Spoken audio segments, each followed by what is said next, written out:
দিন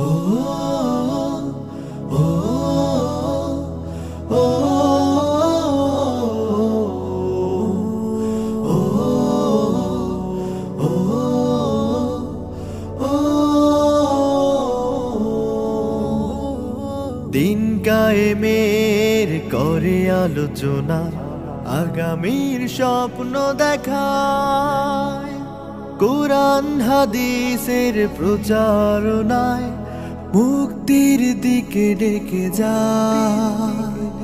দিন কায়েমের করে আলোচনা, আগামীর স্বপ্ন দেখায়, কোরআন হাদিসের প্রচারণায় মুক্তির দিকে ডেকে যায়। দাওয়াতের ময়দানে আছে মুমিন প্রাণে আল্লামা সাঈদীর উত্তর সুরি।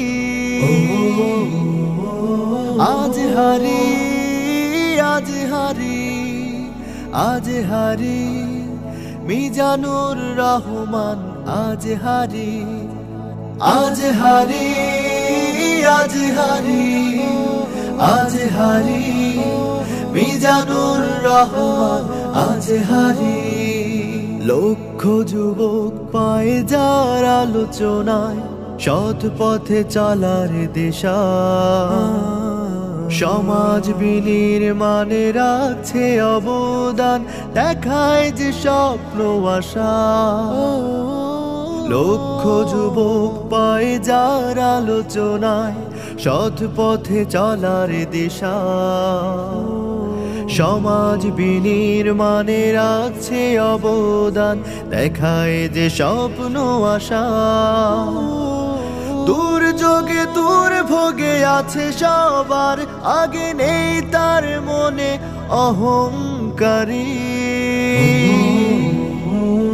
আজ হারি আজ হারি আজ হারি মিজানুর রহমান, আজ হারি আজ হারি আজ হারি আজ হারি মিজানুর রহমান, আজ হারি।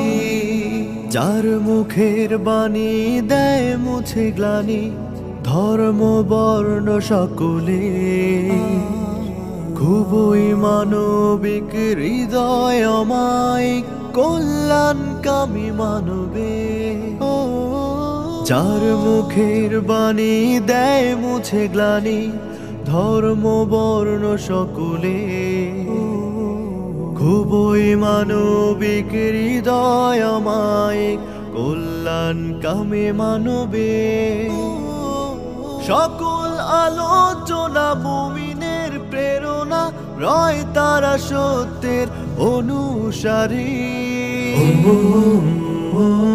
আজ হারি আজ হারি আজ হারি মিজানুর রহমান, আজ হারি আজ হারি আজ হারি আজ হারি মিজানুর রহমান, আজ হারি। نحمده ونصلي على رسوله الكريم أما بعد فأعوذ بالله من الشيطان الرجيم بسم الله الرحمن الرحيم وما آتاكم الرسول فخذوه وما نهاكم عنه فانتهوا واتقوا الله إن الله شديد العقاب صدق الله العظيم رب اشرح لي صدري ويسر لي أمري واحلل عقدة من لساني يفقه قولي গার্ডিয়ান রিসার্চ ফাউন্ডেশনের আয়োজনে ইন্টারন্যাশনাল কনভেনশন হল বসুন্ধরায় আজকের এই ইসলামিক কনফারেন্স 2025-এ যারা উপস্থিত হয়েছেন তাদের সবাইকে জানাচ্ছি আন্তরিক শুভেচ্ছা এবং অভিনন্দন। আহলান ওয়া সাহলান ওয়া মারহাবান বিকুম ফি হাযা আল-লিকা আত-তাইয়িব আল-মুবারাক।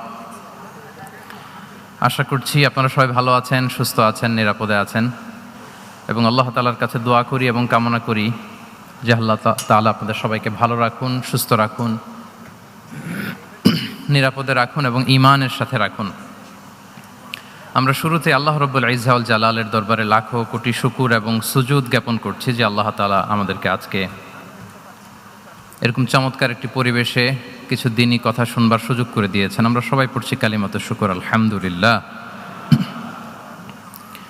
আল্লাহ তাআলার শুকরিয়া জ্ঞাপনের পাশাপাশি আমি আজকের এই প্রোগ্রামের অর্গানাইজিং কমিটি গার্ডিয়ান রিসার্চ ফাউন্ডেশনকে অন্তরের অন্তঃস্থল থেকে ধন্যবাদ জানাতে চাই, শুভেচ্ছা জানাতে চাই, যারা দীর্ঘদিন অনেক প্ল্যান প্রোগ্রাম করে আজকে এই চমৎকার প্রোগ্রামটির আয়োজন করেছেন। আজকের এই প্রোগ্রামে উপস্থিত আছেন বাংলাদেশের স্বনামধন্য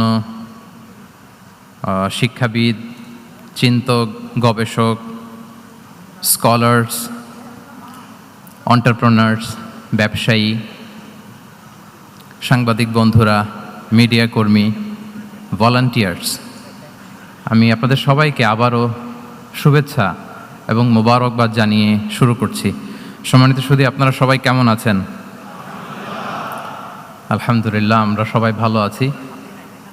অনেক চমৎকার চমৎকার টপিকে আপনারা আজকে কথা শুনেছেন। আমি দেখেছি যে ইসলামোফোবিয়া নিয়ে এখানে লেকচার হয়েছে, গ্লোবালাইজেশন অফ ইসলাম নিয়ে কথা হয়েছে, প্যারেন্টিং নিয়ে কথা হয়েছে। বাংলাদেশের অনেক বিশ্ববিদ্যালয়ের ভাইস চ্যান্সেলর যারা, ওনারা এখানে আছেন, অনেক আলেম ওলামারা আছেন, আমাদের উস্তাদ সমতুল্য অনেক আসাতেজায়ে কেরাম অতিথিদের সারিতে বসে আছেন। আমি এখানে সর্বশেষ অধিবেশনের কথা না বলে ওনাদের মুখ থেকে কথা শুনতে পারলেই হয়তো আমরা আরও অনেক কিছু শিখতে পারতাম। তারপরেও যেহেতু প্রোগ্রামের ডেকোরাম অনুযায়ী একটা টপিকে আমাকে কিছু কথা বলবার সুযোগ করে দেওয়া হয়েছে, আমি অত্যন্ত সম্মানিত বোধ করছি যে এরকম একটি প্রোগ্রামে আমি কিছু কথা বলবার সুযোগ পাচ্ছি। আমাদের হলরুমের একেবারে পেছনে উপরের গ্যালারিতে আমাদের বোনেরা এবং কচিকাচা সোনামণির যারা এসছে তাদেরকেও শুভেচ্ছা জানিয়ে শুরু করছি। সম্মানিত সুধী, আমি অনেককে দেখতে পাচ্ছি মোবাইল দিয়ে আপনারা ভিডিও ধারণ করছেন। আপনাদের অনেক কষ্ট হচ্ছে, আমি বুঝতে পারছি। তো আমি চাই না যে আপনারা এই কষ্টটুকু কন্টিনিউ করেন।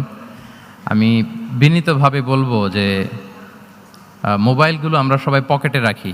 Mobile should be in pocket, শুরু থেকে শেষ পর্যন্ত সবাই। আসলে এরকম ইনডোর সেশনে কথা বলার সুযোগ আমাদের খুব হয় না। দেশের বাইরে আমার কিছু এক্সপিরিয়েন্স আছে, দেশে আমরা শুরু করছি ধাপে ধাপে। তো এই যে দিনী হালাকাগুলোতে one to one, brain to brain কানেক্টিভিটিতে বেশি ফায়দা হয়। এই ইন্টারেকশনে অনেক কিছু শেখা যায়, জানা যায়।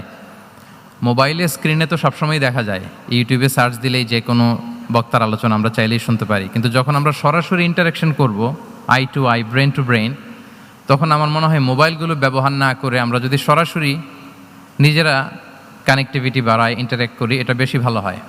এজন্য শুরুতেই আমি অত্যন্ত বিনয়ের সাথে অনুরোধ করে রাখবো, সবাই আমরা মোবাইলগুলো পকেটে রাখি। ভিডিও ধারণ করবার প্রয়োজন হলে এখানে অথরাইজড মিডিয়ার লোকজন আছেন। 21 টিভি এটা লাইভ কভার করছে। আরও আমাদের অথরাইজড কিছু ভাইরা এখানে স্টিল পিকচার নেয়া, তারপর সংবাদ চ্যানেলের জন্য ভিডিও নেয়া, এটা করছে। ওনারা ছাড়া আমরা কেউ যেন মোবাইল ব্যবহার না করি, আমি বিনীত অনুরোধ রাখবো। এত অ্যানাউন্সমেন্ট দেওয়ার পরেও তারপরও কিছু ভাই খুব দায়িত্বশীলতার সাথে ভিডিও করেই যাচ্ছেন, মাশাআল্লাহ। আমরা কি আজকে এই যে বসুন্ধরার নবরাত্রি হল, এখানে 1 ঘন্টার জন্য কি এটাকে মোবাইল ফ্রি জোন বানাতে পারি নাকি আমরা চাইলে? হ্যাঁ, পারবো ইনশাআল্লাহ। সবাই আওয়াজ করে বলি তো ইনশাআল্লাহ। জি, mobile should be in pocket. এটা অনেক ডিস্টার্ব করবে। আপনি এরকম এই যে লাইভ করবেন, ভিডিও করবেন, আপনার পেছনের যে ভাই বসে আছেন তাদেরকে ডিস্টার্ব করবে। বরং আপনি আমার দিকে তাকান। আর আমাকে আলহামদুলিল্লাহ বেশ লম্বা সময় দেয়া হয়েছে। আর আপনারা এখানে সবাই খুব ব্যস্ত, আপনাদের ব্যস্ততা মুখর মূল্যবান সময়গুলো থেকে স্যাক্রিফাইস করে আপনারা এসছেন।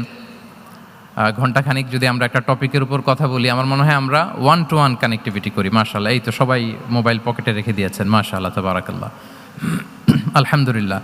আমি হলের মধ্যে কোনো মুভমেন্ট যাতে না হয়, কারণ যখন আলোচনায় ঢুকে যাব আমি চাইবো যে টপিকটা শুরু করে দিয়ে শেষ করে দিতে। এই যে মাঝখান দিয়ে ওঠা বসা, হাঁটা চলা, no movement is allowed in the hall room. I request again, আমি আবারও বলছি, আমরা যেন কোনো চলাফেরা মুভমেন্ট না করি হলের মাঝখানে। সবাই বসে যাই মেহেরবানি করে। যারা ভিডিও ধারণ করছেন শুধু ওনারাই মুভমেন্ট করবে ইনশাআল্লাহ বিইذনিল্লাহ। সবাই বসে যাই।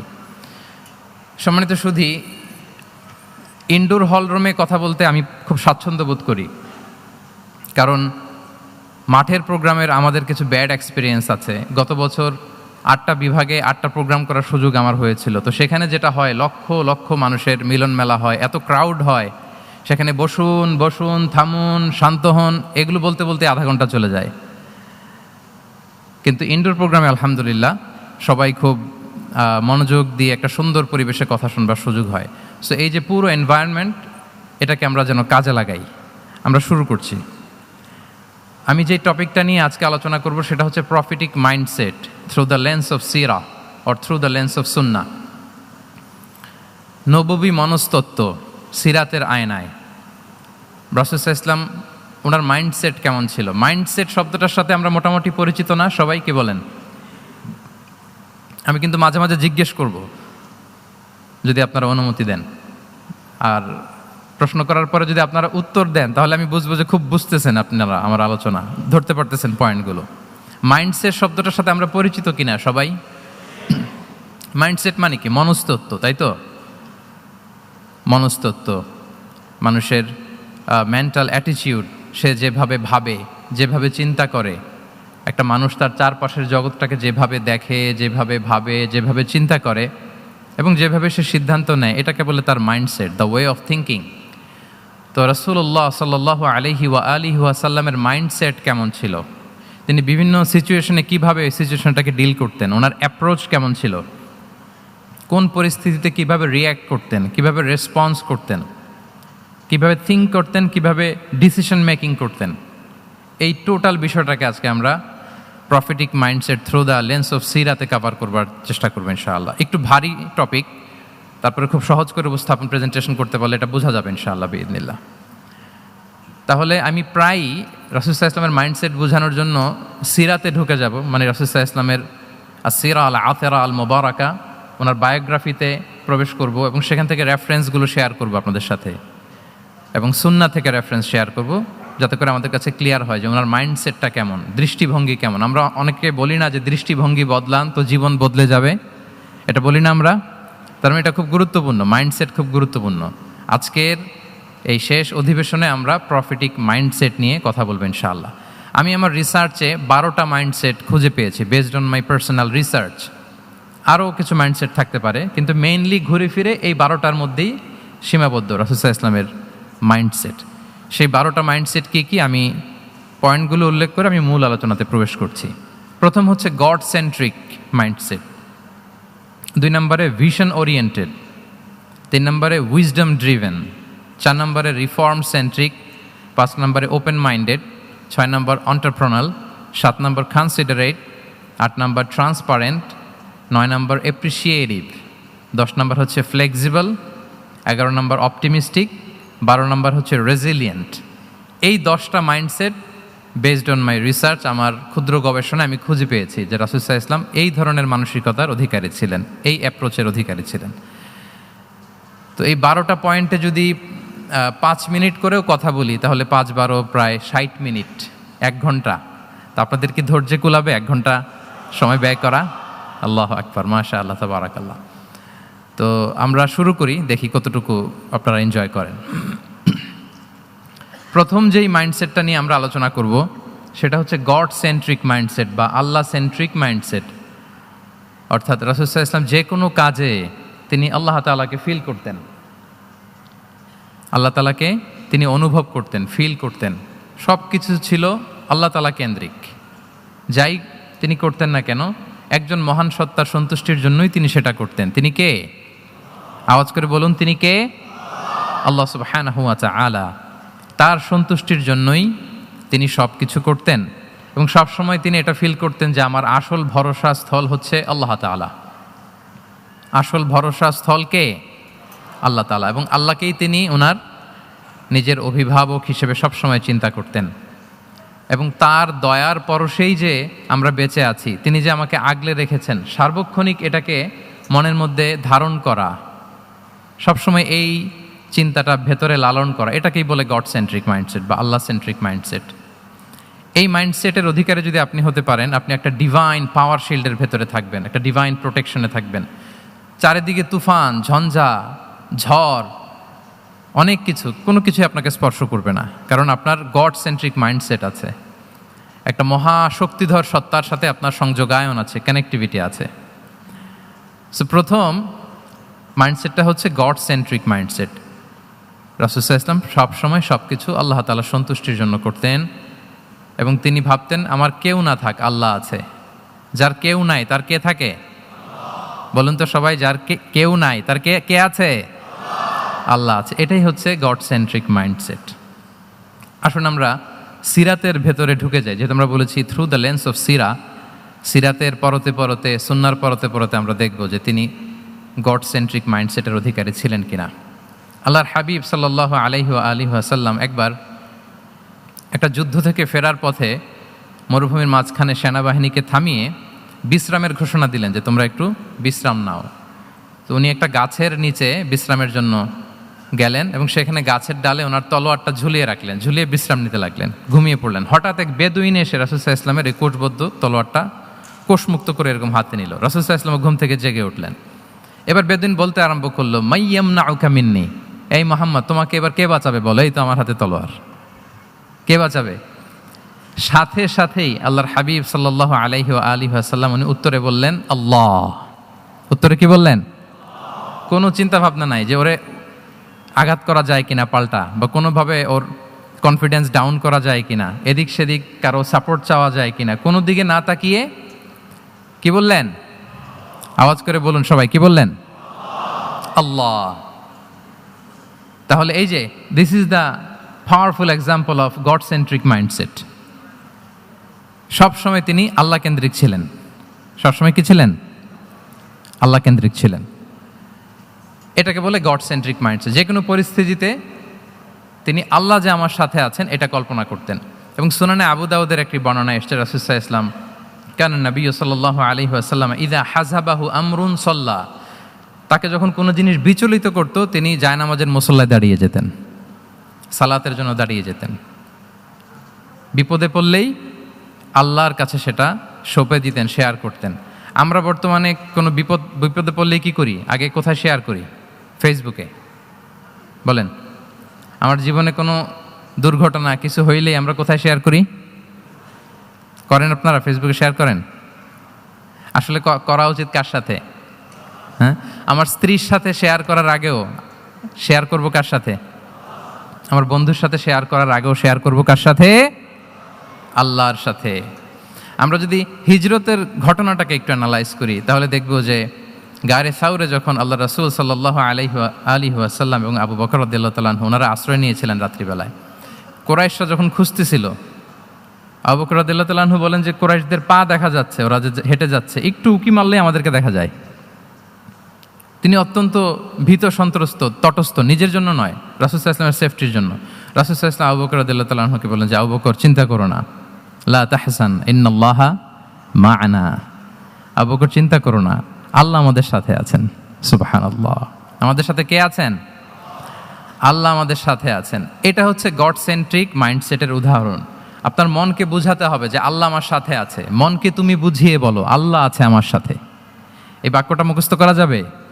মনকে তুমি বুঝিয়ে বলো আল্লাহ আছেন আমার সাথে। আপনার পুরো জীবনের সব কাজের সাথে যদি এই বাক্যটাকে মিলিয়ে ফেলতে পারেন দেখবেন যে কোনো কিছুই আপনার ক্ষতি করতে পারতেছে না। এটাকে বলে গড সেন্ট্রিক মাইন্ডসেট। আল্লাহ আমার সাথে আছেন, কেউ নাই কিন্তু আল্লাহ তাআলা আমার সাথে আছেন। এবং গড সেন্ট্রিক মাইন্ডসেটের সবচেয়ে বড় সুবিধা হচ্ছে আপনার মনে কখনো হতাশা কাজ করবে না, হতাশা বাঁধবে না, কারণ আপনার সাথে এক মহাশক্তিধরের কানেক্টিভিটি আছে। তিনি কে বলুন তো আওয়াজ করে? তিনি আল্লাহ। হতাশা আসবে না। এই যে আমাদের জাতীয় জীবনের এখন সবচাইতে বড় বড় সমস্যাগুলোর যদি আমরা লিস্ট করি, একটা বড় সমস্যা হচ্ছে ডিপ্রেশন, তাই না? আমরা ডিপ্রেশনে ভুগি না? আপনাদের ডিপ্রেশন হয় কখনো? আচ্ছা, ডিপ্রেশন কাকে বলে আগে বলে। ডিপ্রেশন হচ্ছে আপনার আর আপনার রবের মাঝে যে দূরত্ব, এটার নাম ডিপ্রেশন। আই রিপিট, আমার আর আমার রবের মাঝে যে গ্যাপ, আমাদের সম্পর্কের যে দূরত্ব, এটার নাম কি? ডিপ্রেশন। আপনি যত আল্লাহর সাথে সম্পর্ক জোরদার করতে পারবেন, ডিপ্রেশন আপনার থেকে দৌড়ে পালাবে। এজন্য আমাদের বিশ্বাসীদের জীবনে কোনো ডিপ্রেশন নাই। আছে? আমাদের ডিকশনারিতে কোনো ডিপ্রেশন আছে বলেন তো? আমাদের সাথে আল্লাহর সম্পর্ক কেমন বলেন? মজবুত? আলহামদুলিল্লাহ পড়ুন সবাই। তাহলে ডিপ্রেশন হচ্ছে আপনার আর আপনার রবের মাঝে যে দূরত্ব, এই দূরত্ব দূর করে দেন, ডিপ্রেশন আপনিই পালাবে। আচ্ছা, আমরা আরও কিছু সিরা থেকে ইনসিডেন্ট নিয়ে দেখি যে গড সেন্ট্রিক মাইন্ডসেটটা কেমন। দ্বিতীয় হিজরিতে যে বদরের যুদ্ধ হলো, সে বদরের যুদ্ধে ইবনে মাসউদ রাদিয়াল্লাহু তাআলা আনহু তিনি বর্ণনা করেন যে আল্লাহ রাসূল সাল্লাল্লাহু আলাইহি ওয়াসাল্লাম আগামীকাল যুদ্ধ এর আগের দিন রাতে তিনি হাত তুলে এরকম দোয়া করতেছিলেন। আমরা তো এইভাবে দোয়া করি, আল্লাহর হাবিব সাল্লাল্লাহু আলাইহি ওয়াসাল্লাম তিনি দোয়া করতে করতে ইমোশনালি হাত এরকম উঁচু করে, হাত্তা ইউরা বায়াদু ইবতাইহি, বগলের শুভ্রতা দেখা যাচ্ছিল, উনি দোয়া করতেছিলেন আল্লাহুম্মা আনজিজ লি মা ওয়া'আতানি, আল্লাহুম্মা আতিনি মা ওয়া'আতানি, আল্লাহ তুমি যে বিজয় দিবে বলে প্রতিশ্রুতি করেছিল ওই বিজয় আমাদেরকে দাও, ওই ভিক্টরি আমাদেরকে দাও, দোয়া করছিলেন। সাইয়েদনা আলী রাদিয়াল্লাহু তাআলা আনহু উনি বর্ণনা করছেন যে বদরের যুদ্ধের আগের রাতে আমরা সবাই ঘুমোচ্ছিলাম, কিন্তু রাসূল সাল্লাল্লাহু আলাইহি ওয়াসাল্লামকে দেখলাম যে না, উনি হাত তুলে শুধু আল্লাহর কাছে কান্না করছেন, দোয়া করছেন। আবু বকর রাদিয়াল্লাহু তাআলা আনহু উনি বলেন যে আমি যে দেখলাম যে তিনি ফজর পর্যন্ত দোয়া চালিয়েই যাচ্ছিলেন, দোয়া কন্টিনিউ করছিলেন তিনি। এবং দোয়া করতে করতে রাসূল সাল্লাল্লাহু আলাইহি ওয়াসাল্লাম এতটাই ইমোশনাল হয়ে গেলেন যে ওনার গায়ের চাদরটা নিচে পড়ে গেল। আবু বকর রাদিয়াল্লাহু তাআলা আনহু যে বলেন, ইয়া নবী আল্লাহ কাফাকা মুনাশাদাতুকা রাব্বাক ফাইন্নাহু সায়ুনজিজু লাকা মা ওয়া'দাক, হে নবী যথেষ্ট, এনাফ ইজ এনাফ, অনেক হয়েছে নবী, আর কাঁদতে হবে না, আপনার রব আপনাকে ভিক্টরি বা বিজয় দান করবে ইনশাআল্লাহ। তাহলে দেখেন, যুদ্ধের আগের রাতে সেনাপ্রধান কি করে, এই কৌশল ওই কৌশল, কোন দিক দিয়ে অ্যাটাক করা যাবে, ওয়ার স্ট্র্যাটেজি ঠিক করে, তার সাথে যারা আছে তাদের সাথে পরামর্শ করে। কিন্তু রাসূল সাল্লাল্লাহু আলাইহি ওয়াসাল্লাম সব কিছু সেট করে দিয়ে কার সাথে কানেক্টিভিটি করেছেন বলুন তো? আল্লাহর সাথে। This is called God centric mindset, Allah centric mindset. আমার হৃদয়টা সবসময় কার সাথে জুড়ে থাকবে? আল্লাহর সাথে, কারণ উনি ছাড়া আমার কোনো ঠিকানাই নাই। এই যে একটা নাশিদ বাংলাদেশে আমি শুনেছিলাম, তুমি ছাড়া প্রভু আমি, শুনেছেন আপনারা? ঠিকানাবিহীন। এটাও মনে রাখতে হবে, মনকে তুমি বুঝিয়ে বলো আল্লাহ আছে আমার সাথে, এটাও যেমনি আমরা মনে রাখবো, এই বাক্যটা মনে রাখতে হবে যে প্রভু তুমি ছাড়া আমি, হ্যাঁ বলতে চান না কেন, তুমি ছাড়া আমি ঠিকানাবিহীন, উনি ছাড়া আমার কোনো ঠিকানাই নাই। তাহলে এই মেন্টালিটি যদি আমরা ধারণ করতে পারি, এটাকে বলে গড সেন্ট্রিক মাইন্ডসেট। তাহলে রাসূলুল্লাহ সাল্লাল্লাহু আলাইহি ওয়া সাল্লামের যে 12টা মাইন্ডসেটের কথা আমরা বলেছি, তার প্রথমটা হচ্ছে গড সেন্ট্রিক। প্রথমটা কি? সবাই বলুন আওয়াজ করে, প্রথমটা কি? মাশাআল্লাহ। আমি শেষে আবার জিজ্ঞেস করব যে কারা কারা বলতে পারেন দেখি। তাহলে একটা কভার করলাম। আল্লাহ তাআলা আমাদেরকে গড সেন্ট্রিক মাইন্ডসেট দান করুক। আমরা যে কোনো পরিস্থিতিতে যেভাবেই থাকি না কেন, আমরা বিপদে আপদে সবসময় ভরসা রাখবো কার উপর? এটাই হচ্ছে গড সেন্ট্রিক বা আল্লাহ সেন্ট্রিক মাইন্ডসেট। আচ্ছা, 2 নাম্বার মাইন্ডসেট হচ্ছে vision oriented mindset. Vision oriented mindset মানে হচ্ছে যার মধ্যে দূরদর্শিতা আছে, ফার সাইটেডনেস আছে, who can anticipate the future, যে ভবিষ্যৎ আগাম অনুমান করে ফেলতে পারে, সামনের পরিস্থিতিকে আগাম অনুমান করতে পারার যে যোগ্যতা বা দীর্ঘমেয়াদী চিন্তা করতে পারার যে ক্যাপাসিটি, এটাকে বলে ভিশন ওরিয়েন্টেড মাইন্ডসেট। এটা আল্লাহ রাসূল সাল্লাল্লাহু আলাইহি ওয়াসাল্লামকে আল্লাহ তাআলা দান করেছেন। উনি ভবিষ্যৎকে আগাম বুঝতে পারতেন, আগাম অনুমান করতে পারতেন, এবং সে অনুযায়ী তিনি স্ট্র্যাটেজি, প্ল্যান, পরিকল্পনা এটা তিনি সাজাতে পারতেন। এটাকে বলে ভিশন ওরিয়েন্টেড মাইন্ডসেট। এবার আসুন আমরা সিরাতের কিছু ইনসিডেন্টকে সামনে নিয়ে আসি যে তিনি কীরকম ভিশন ওরিয়েন্টেড মাইন্ডসেটের অধিকারী ছিলেন। আমরা সবাই হুদাইবিয়ার ঘটনা জানি না? কত হিজরিতে ঘটেছিল বলুন তো সবাই? হ্যাঁ, কত? 6 হিজরিতে। লাকাদ সাদাকাল্লাহু রাসূলাহুর রুইয়া বিল হক লাতাদখুলুন্নাল মাসজিদাল হারামা ইনশাআল্লাহু আমিনিন। রাসূল সাল্লাল্লাহু আলাইহি ওয়াসাল্লাম 6 হিজরিতে মদিনায় স্বপ্নে দেখলেন যে তিনি উমরা করতে যাচ্ছেন। তো নবীদের স্বপ্ন এটা কেবল স্বপ্ন নয়, এটা আল্লাহর পক্ষ থেকে ওয়াহি, রেভেলেশন, ওয়াহি। তো সেই হিসেবে তিনি 1400 সাহাবা নিয়ে উমরা করতে চলে গেলেন মক্কায়, কিন্তু মক্কাবাসী ঢুকতে দিল না, থামিয়ে দেয়া হলো। তো তখন একটা চুক্তি হয়েছিল, ভাইজান mobile should be in pocket. এই যে আপনি বলেছিলাম যে অডিয়েন্সে আমরা কেউ ভিডিও ধারণ করব না ইনশাআল্লাহ, আপনারা কথা দিয়েছিলেন আমরা 1-to-1 brain to brain connection করব, ভিডিও করবেন না প্লিজ।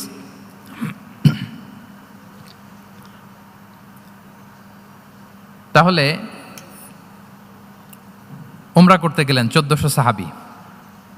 1400 সাহাবী যখন উমরা করতে গেলেন, উমরা করতে দেয়া হলো না। তখন একটা চুক্তি করা হলো। ওই চুক্তিতে বলা হলো রাসূল সাল্লাল্লাহু আলাইহি ওয়াসাল্লাম লিখতে বললেন যে লিখো মিন মোহাম্মদ রসুলিল্লাহ, আল্লাহ রসুল মোহাম্মদের পক্ষ থেকে কুরাইশদের সাথে এই চুক্তি।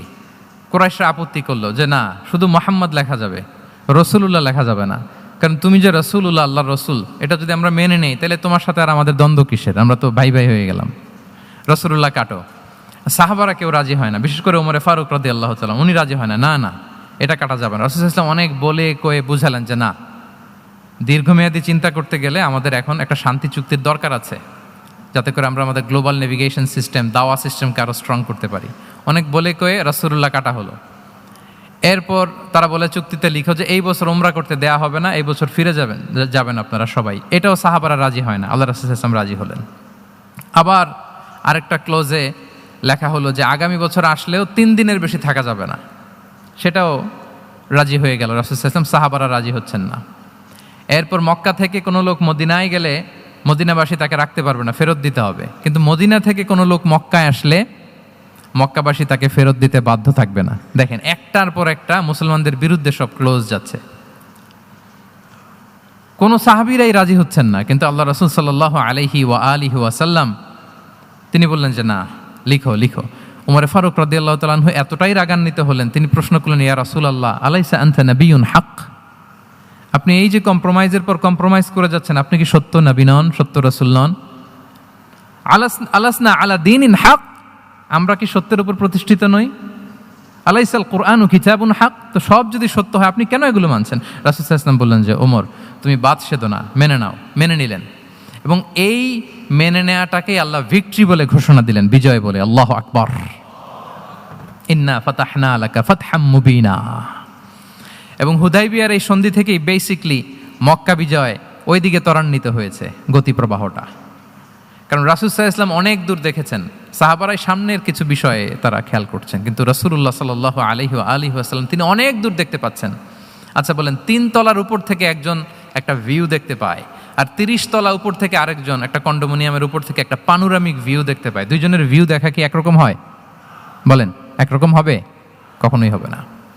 তাহলে 30 তলার উপর থেকে যিনি দেখবে তিনি একটা পানোরামিক ভিউ দেখবে, দ্য টোটাল সিনারিও তার কাছে ক্রিস্টাল ক্লিয়ার হবে, যেটা সাহাবা রিদওয়ানুল্লাহি তাআলা আলাইহিম আজমাইন ওনাদের কাছে ক্লিয়ার ছিল না। এবং ঠিকই এই যে এটা তো বেশি দিন স্থায়ীও হয়নি, 6ষ্ঠ হিজরি থেকে 8ম হিজরি, মাত্র 3 বছরের ব্যবধানে রাসূল সাল্লাল্লাহু আলাইহি ওয়াসাল্লাম যত রিজিওনাল সুপার পাওয়ার ছিল, ওয়ার্ল্ড সুপার পাওয়ার ছিল, পার্সিয়ান এম্পায়ার, তারপর Roman empire, Byzantine empire, Egyptian empire, সব এম্পায়ারদের কাছে চিঠি পাঠিয়েছেন, সালামুন আলা মান ইত্তাবা আল হুদা আসলিম তাসলাম। এবং ইসলামের এক্সপান্ড হয়েছে, ওনার গ্লোবাল নেভিগেশন সিস্টেম উনি চালু করেছেন। এর কারণ কি? উনি ছিলেন ভিশন ওরিয়েন্টেড মাইন্ডসেটের অধিকারী, দূরদর্শী, অনেক দূর দেখতে পেতেন, অনেক দূর তিনি দেখতে পেতেন, দীর্ঘমেয়াদী তিনি পরিকল্পনা করতে পারতেন। এটা হচ্ছে ভিশন ওরিয়েন্টেড মাইন্ডসেট যারা হয় তাদের ক্যারেক্টারিস্টিক্স বা ফিচার। আরও একটা উদাহরণ দেই, আপনারা কি বলতে পারেন যে আবিসিনিয়াতে নবুয়তি কত সালে সাহাবারা হিজরতে গিয়েছিল? বলতে পারবেন কেউ? হ্যাঁ, নবুয়তি কত সালে? 5ম সালে। হ্যাঁ, নবুয়তি 5ম বছর ওনারা আবিসিনিয়াতে, বর্তমানে যেটা ইথিওপিয়া বা ইরিত্রিয়া, সেখানে সাহাবারা হিজরতে গিয়েছিলেন। এবং আবিসিনিয়াতে এই যে হিজরতে গেল, তারা সবাই মিলে ফিরে এসেছিল মদিনায় কবে? এটা কি কেউ জানেন? যদি কেউ জানেন হাত তুলে আওয়াজ করে একটু বলতে হবে, একটু ইন্টারেক্টিভ সেশন হোক দেখি। আবিসিনিয়ায় যারা হিজরতে গিয়েছিলেন সব শেষে দল বল সহ সবাই পার্মানেন্টলি মদিনায় শিফট করেছেন কবে? জি, আল্লাহু আকবার, মাশাআল্লাহ মাশাআল্লাহ। বসুন। খায়বার বিজয়ের দিন এসেছিলেন। আবিসিনিয়াতে যারা হিজরতে গিয়েছিলেন তারা মদিনায় ব্যাগ এন্ড ব্যাগেজ সব কিছু নিয়ে খায়বার বিজয়ের সময়, মানে 7ম হিজরিতে এসেছিলেন। তো রাসূল সাল্লাল্লাহু আলাইহি ওয়াসাল্লাম যখন মক্কা থেকে মদিনায় হিজরত করলেন, সব সাহাবারা মদিনায় চলে আসছেন। মদিনায় এখন একটা ইসলামিক সোসাইটি, ইসলামিক স্টেট। বদরের যুদ্ধে মুসলমানদের বিজয়, খন্দকে বিজয়, খন্দক তো 5মে, তারপরে ওনারা কেন আসে না বলেন তো? আসেনি। 7ম হিজরিতে এসেছেন, জাফর রাদিয়াল্লাহু তাআলা আনহুর নেতৃত্বে, সাইয়েদনা আলী রাদিয়াল্লাহু তাআলা আনহুর আপন ভাই, বড় ভাই, ওনার নেতৃত্বে যখন 7ম হিজরিতে প্রায় ওখানে যাওয়ার 15 বছর পর যখন তারা সবাই ফিরলেন, রাসূল সাল্লাল্লাহু আলাইহি ওয়াসাল্লাম এত খুশি হলেন, তিনি বললেন, মা আদরি বি আইয়িহিমা আনা আফরাহ বি ফাতহি খাইবার আও বি কুদুমি জাফর। আমি কোনটাতে বেশি খুশি আজকে আমি জানি না, খায়বার বিজয়ে বেশি খুশি না আমার ভাই জাফরকে পেয়ে বেশি খুশি। আল্লাহু আকবার, এত খুশি হয়েছিলেন। তো এখন এমনি তো মনে প্রশ্ন জাগে যে রাসূল সাল্লাল্লাহু আলাইহি ওয়াসাল্লাম যখন মদিনায় চলে আসলেন, কোরআনের আয়াতগুলো নাজিল হয়, সালাত ফরজ হলো, জাকাত আসলো, সব হলো, একটার পর একটা হচ্ছে, ইসলামিক স্টেট, তো ওনারাই কেন আবিসিনিয়াতে পড়ে আছেন? প্রশ্ন জাগে না? ওই সময় একটা ক্রাইসিস মোমেন্ট ছিল, তখন ওনারা গিয়েছিল আবিসিনিয়াতে, কিন্তু আসে না কেন? ওনারা এসেছেন সপ্তম হিজরিতে। এর কারণ আবিসিনিয়ায় কিছু মুসলিমদেরকে রেখে দেওয়া, এটা রাসূলুল্লাহ সাল্লাল্লাহু আলাইহি ওয়াসাল্লামের প্ল্যান বি ছিল। কি ছিল? Plan B. রাসূল সাল্লাল্লাহু আলাইহি ওয়াসাল্লাম অপেক্ষা করছিলেন যে মদিনাকে প্রথমে ইন্টারনাল যত থ্রেট আছে এগুলো থেকে মুক্ত করতে হবে, এরপরে মদিনাকে যত এক্সটার্নাল থ্রেট আছে এগুলো থেকে মুক্ত করতে হবে। সব যখন মুক্ত করে উনি দেখলেন যে না, মদিনা সেফ জোন, এখন আর আলাদা একটা বেইজ, একটা এক্সট্রা সেফ জোন বা এডিশনাল বেইজ আমার কোথাও দরকার নাই, তখনই তিনি লোক পাঠালেন যে যাও, জাফরের নেতৃত্বে আবিসিনিয়ায় যারা হিজরত করেছে তারা সবাই মদিনায় চলে আসো। সুবহানাল্লাহ বিহামদি। তাহলে একটা প্ল্যানে কাজ করতেন না, আমরা তো এরকম করি, একটাই প্ল্যান। প্ল্যান কয়টা? এটা যদি ওয়ার্ক না করে শেষ, আমু নাই, সালাও নাই। কিন্তু রাসূলুল্লাহ সাল্লাল্লাহু আলাইহি ওয়া আলিহি ওয়াসাল্লামের প্ল্যান এ ছিল, প্ল্যান বি ছিল, প্ল্যান সি ছিল। প্ল্যান এ ওয়ার্ক না করলে প্ল্যান বিতে যেতেন, বি ওয়ার্ক না করলে সিতে যেতেন, এইভাবে তিনি কাজ করতেন। তাহলে এটা হচ্ছে বেসিকলি ভিশন ওরিয়েন্টেড মাইন্ডসেটের অধিকারী যারা, তারা এটা করে, যারা ফিউচারকে অ্যান্টিসিপেট করতে পারে, আগাম অনুভব করতে পারে যে কি হতে পারে সামনে। এই যে বাংলাদেশের বিভিন্ন প্ল্যান পরিকল্পনায় আমরা দেখা যায় যে এখান দিয়ে একটা ব্রিজ করে পরে ভাঙতে হয়, রাস্তা একটা তৈরির পরে ভাঙতে হয়, কোথায় এক টানেল হয়ে আছে প্রতি মাসে মাসে এখন লস হয়, তারপর 1 ঘন্টা বৃষ্টি হলে পুরো ঢাকা শহর এটা বন্যা হয়ে যায়। এগুলো হচ্ছে একাধিক প্ল্যান না থাকা, ভিশনারি অ্যাটিটিউডের অধিকারী না হওয়ার কারণে এই ঝামেলাগুলো আমাদের হচ্ছে।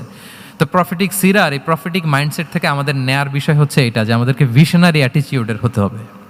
রাসূল সাল্লাল্লাহু আলাইহি ওয়াসাল্লাম ভিশন ওরিয়েন্টেড মেন্টালিটির ছিলেন। আগাম, আজ থেকে 50 বছর পরে বাংলাদেশে কি ক্রাইসিস হতে পারে, আজ থেকে ঠিক 100 বছর পরে বাংলাদেশে কি হতে পারে, ওই রোডম্যাপকে সামনে রেখে আমাদেরকে প্ল্যান করতে হবে। এটাকে বলে ভিশন ওরিয়েন্টেড মাইন্ডসেটের অধিকারী হওয়া। তাহলে 12টা মাইন্ডসেটের কয়টা আমরা কভার করলাম বলেন তো? প্রথমটা কি ছিল? গড সেন্ট্রিক বা আল্লাহ সেন্ট্রিক। দ্বিতীয়টা ভিশন ওরিয়েন্টেড মাইন্ডসেট। 3 নাম্বার হচ্ছে উইজডম ড্রিভেন মাইন্ডসেট। উইজডম মানে হচ্ছে প্রজ্ঞা। প্রজ্ঞা কি? জ্ঞান আর কমন সেন্স দুইটা একসাথে হইলে ওইটারে প্রজ্ঞা বলে। When the knowledge and common sense join together, it reflects as wisdom. আপনার জ্ঞান এবং আপনার কমন সেন্স একসাথে হইলে ওইটা উইজডম হয়ে যায়। রাসূল সাল্লাল্লাহু আলাইহি ওয়াসাল্লাম ছিলেন প্রজ্ঞায় সমৃদ্ধ এক মননের অধিকারী। ওনার সব কিছুতেই প্রজ্ঞা ছিল, প্রজ্ঞা ছিল। উইজডম ইন গিভিং অ্যাডভাইস, উপদেশ দেওয়ার সময় ছিল প্রজ্ঞা। Wisdom in policy making, policy মেকিংয়ের সময় সেখানে প্রজ্ঞা ছিল। Wisdom in action strategic plan, কোনো স্ট্র্যাটেজিক প্ল্যানের ক্ষেত্রে প্রজ্ঞা ছিল। রাসূল সাল্লাল্লাহু আলাইহি ওয়াসাল্লাম একই প্রশ্নের উত্তর এক একজনকে এক একভাবে দিতেন। অনেক সাহাবারা জিজ্ঞেস করতেন যে রাসূলুল্লাহ একই প্রশ্ন, একে বললেন এইটা, ওরে বললেন ওইটা, ওরে বললেন আরেকটা, এটা কেন? তো রাসূল সাল্লাল্লাহু আলাইহি ওয়াসাল্লাম বললেন যে আমি জানি ওর কিসে ঘাটতি, আমি জানি ওর কি প্রয়োজন, আমি জানি ওকে কোন নাসিহাটা দিলে কাজ করবে, ফলে এক একজনকে আমি এক একভাবে ক্লারিফাই করেছি। আল্লাহু আকবার। This is called wisdom. আচ্ছা, উইজডম, রাসূল সাল্লাল্লাহু আলাইহি ওয়াসাল্লাম যে উইজডম ড্রিভেন মাইন্ডসেটের অধিকারী ছিলেন, এটার কয়েকটা এক্সাম্পল আমরা সিরাত থেকে দেখি। মক্কা বিজয় হয়েছে কত হিজরিতে? কত? অষ্টম হিজরিতে যখন মক্কা বিজয় হলো, তখন রাসূল সাল্লাল্লাহু আলাইহি ওয়াসাল্লাম আম্মাজান আয়েশার সাথে গল্প করছিলেন আর বলছিলেন, আয়েশা, লাউলা হাদাসাতু আহদি কওমিকা বিল কুফরি লা নাকাতুল কাবাতা ওয়া লা জাআলতুহা আলা আসাসি ইব্রাহিম। আয়েশা, তোমার এই মক্কাবাসী, তোমার এলাকার লোকজন যদি একটা কেওস সৃষ্টি না করতো, তাহলে কাবার যে আসল শেপ, আমি ওই আসল শেপে এটাকে ফেরত নিতাম, কিন্তু নিতে গেলে এখন একটা ঝামেলা বাঁধবে, এজন্য নিব না। ব্যাপারটা হচ্ছে আমরা এখন যে কাবাটাকে দেখি এটা হচ্ছে স্কয়ার আকৃতির। স্কয়ার মানে কি? বর্গাকৃতি, তাই তো? বর্তমান কাবা কোন আকৃতির বলেন তো? একটা বড় কিউবের সাইজ না? দূর থেকে দেখলে মনে হয় একটা বড় কিউবের সাইজ, কিউবের আকৃতি মানে স্কয়ার, চতুর্ভুজ। কিন্তু সাইয়েদানা ইব্রাহিম আলাইহিস সালাম যে কাবা নির্মাণ করেছিলেন, এটা কিন্তু এরকম কিউব ছিল না, ওটা ছিল রেক্ট্যাঙ্গেল। রেক্ট্যাঙ্গেল ছিল, মানে আয়তাকৃতির ছিল, এরকম লম্বা। এই যে এই টেবিলটা যেরকম, টেবিলের যে শেপ এরকম ছিল, এরকম লম্বা কাবা ঘর ছিল আয়তাকৃতির। কিন্তু এখন এটা কমে স্কয়ার আকৃতির হয়ে গেছে। এর কারণটা কি? কাবা একবার ওখানে অগ্নিকাণ্ড ঘটার কারণে ধ্বংস হয়েছিল, ফলে কাবাকে আবার রিনোভেশন করা লেগেছিল, পুনর্নির্মাণ। তো কোরাইশরা সিদ্ধান্ত নিয়েছিল কাবা পুনর্নির্মাণে আমরা কোনো হারাম টাকা ইউজ করব না, যার কাছে যত হালাল টাকা আছে নিয়ে আসা হলো। কিন্তু হালাল টাকা যতটুকু জমা হয়েছে এটা দিয়ে পুরো কাবা নির্মাণ হয় না, অর্ধেক হয়। ফলে কাবা যে আয়তাকৃতির ছিল সেটা না হয়ে গেছে কি বলেন, বর্গাকৃতির, মানে স্কয়ার। ওই স্কয়ার কাবাই আজ পর্যন্ত রয়ে গেছে। কিন্তু ওই যে আয়তক্ষেত্রের যে শেপের মধ্যে যতটুকু জায়গা বাকি ছিল ওইখানে দেখবেন একটা ক্রিসেন্টের মতো আছে, হেজরে ইসমাইল, হাতিমে কাবা বলে। ওইটার ভিতরে নামাজ পড়া আর কাবার ভিতরে নামাজ পড়া একই হুকুম।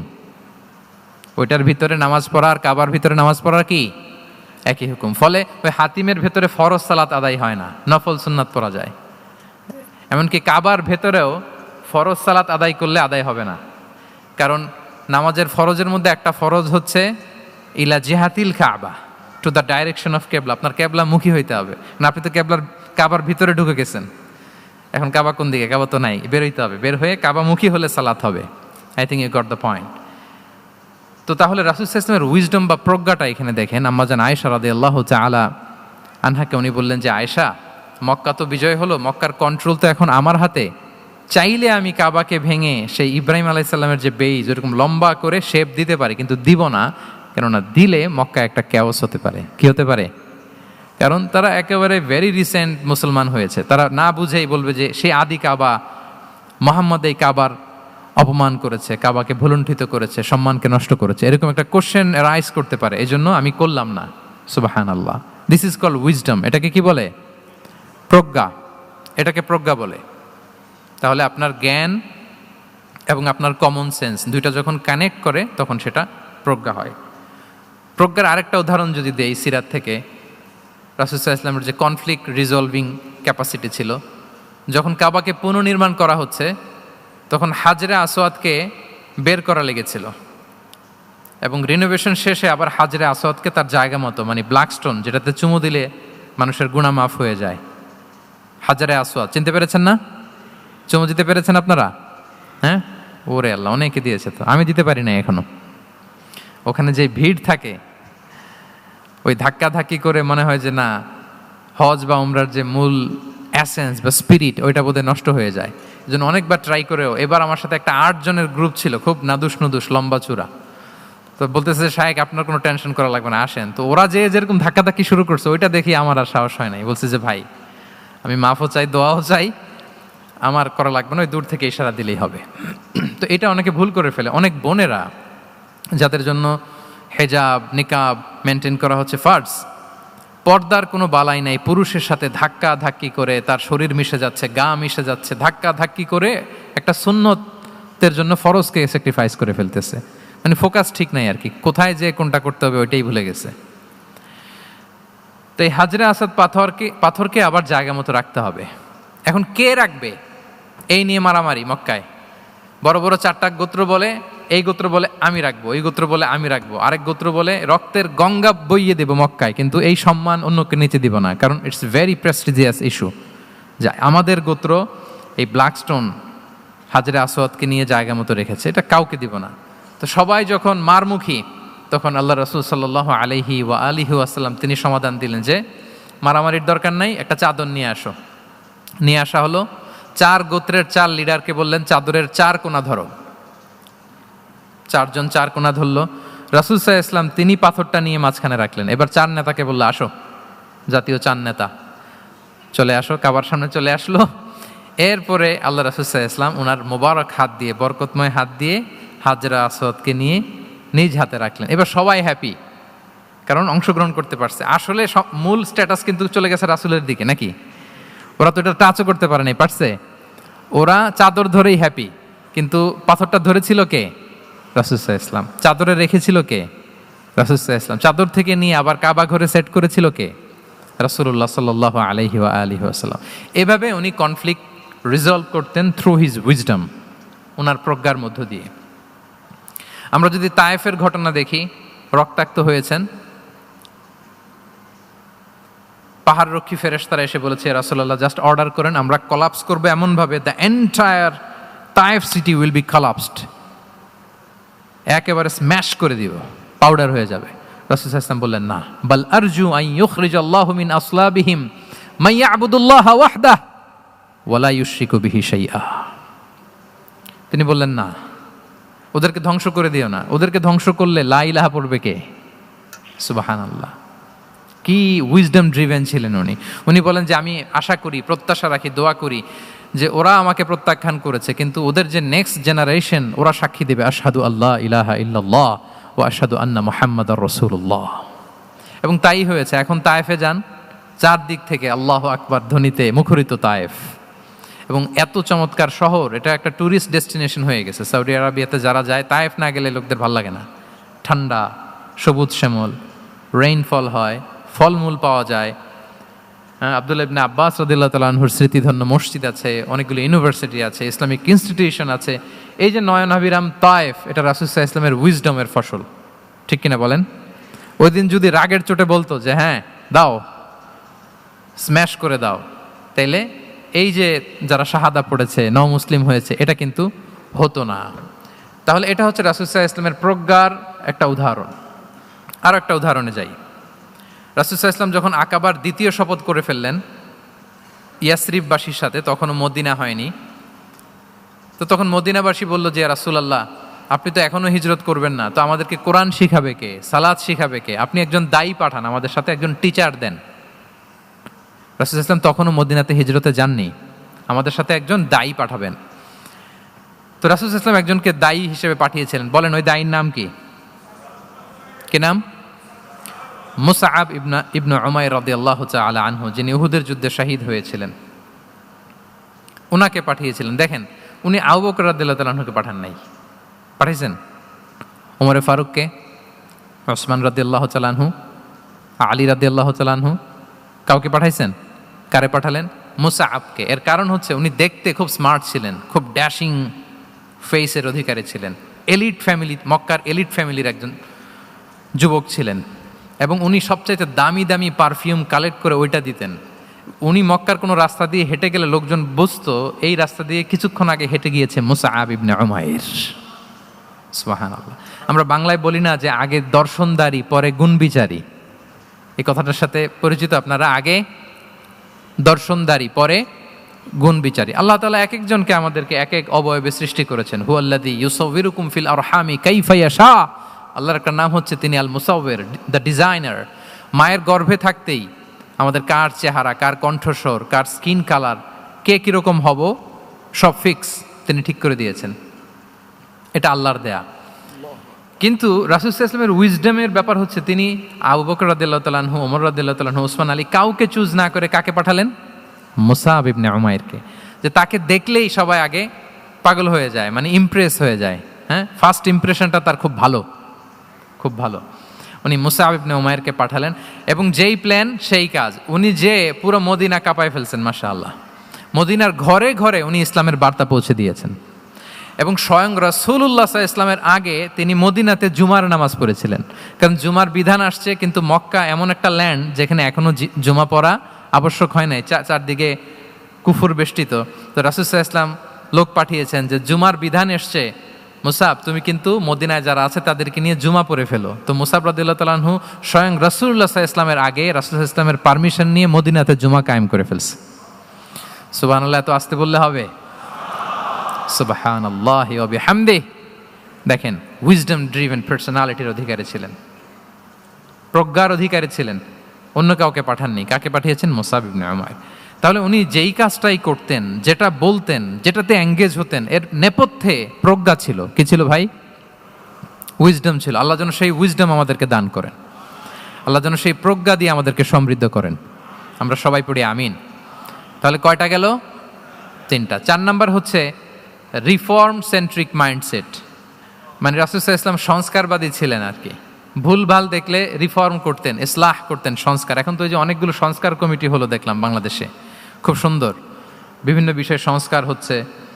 এবং স্বাধীনতার পরে আমাদের বয়স তো আর বেশি না, মানে সব দলের লোকেরা মিলে একসাথে এরকম বসা, এরপর রাষ্ট্রীয় ইস্যু নিয়ে ডিসকাস করা, এরপর মাঝে মাঝে আবার ওয়ার্কআউট করা, আবার একটু মিষ্টি ঝগড়া করা, আবার একটু ফান করা, এই সব কিছুর মধ্য দিয়ে জাতির জন্য ভাবা, নতুন নতুন চিন্তা প্রণয়ন, that's very good, I do appreciate, এটা দরকার। এমন বাংলাদেশি তো আমরা চেয়েছিলাম, ঠিক কিনা বলেন? এই যে রিফর্ম হচ্ছে, এটা অ্যাপ্রিসিয়েবল। রাসূল সাল্লাল্লাহু আলাইহি ওয়াসাল্লামের কিন্তু এই রিফর্ম সেন্ট্রিক মাইন্ডসেট ছিল। অন্যায় দেখলে, ভুলভাল দেখলে, অসঙ্গতি দেখলে, ইনকনসিস্টেন্সি দেখলে শুধরে দিতেন। শুদ্ধাচার অভিযান চালিয়েছেন মক্কাতেও, মদিনাতেও, রিফর্ম করতেন। সব খারাপকে তিনি ভালো দিয়ে পরিবর্তন করে দিতেন। আসুন সিরাতের আয়নায়, থ্রু দ্য লেন্স অফ সিরা আমরা দেখি কিভাবে পরিবর্তন করতেন। রাসূল সাল্লাল্লাহু আলাইহি ওয়াসাল্লামের একটা আদাত বা হ্যাবিট ছিল, তিনি কোনো ব্যক্তির বা কোনো স্থানের কোনো বাজে নাম বা খারাপ নাম দেখলে ওটা ভালো নামে চেঞ্জ করে দিতেন। মক্কা থেকে মদিনায় হিজরতের আগে মদিনার নাম ছিল ইয়াসরিব। কি ছিল? ইয়াসরিব মানে হচ্ছে প্রতিশোধ বা নিন্দা বা ক্ষোভ বা ভর্ৎসনা, সবগুলোই খুব বাজে মিনিং ডিনোট করে। রাসূল সাল্লাল্লাহু আলাইহি ওয়াসাল্লাম বললেন, আমি যেই শহরে হিজরত করব এই শহরের নাম ক্ষোভ, এই শহরের নাম হিংসা, এটা হইতে পারে? বলেন। রাহমাতাল লিল আলামিন, হ্যাঁ, mercy and peace for the entire universe করে যাকে আল্লাহ পাঠিয়েছেন, উনি যেই শহরে থাকবেন ওই শহরের নাম প্রতিশোধের শহর, এটা হবে? উনি শহরের নাম চেঞ্জ করে দিলেন। উনি শহরের নাম দিলেন মদিনাতুন নবী। কি দিলেন? মদিনাতুন নবী, অথবা তবা তয়্যিবা, চেঞ্জ করে দিলেন, পরিবর্তন করে দিলেন। এক এলাকায় যে বিষ্ণু ইসলাম দেখলেন যে গাছপালা হয় না, উনি বললেন মাসমুহাদিহিল আরদ, এই জায়গার নাম কি? সবাই বলে ইসমুহা গাদেরা। গাদেরা মানে হচ্ছে মাকান লা নাবাতা ফিহি ওয়ালা শাজার, এমন জায়গা যেখানে ঘাস লতাপাতা কিছুই জন্মায় না।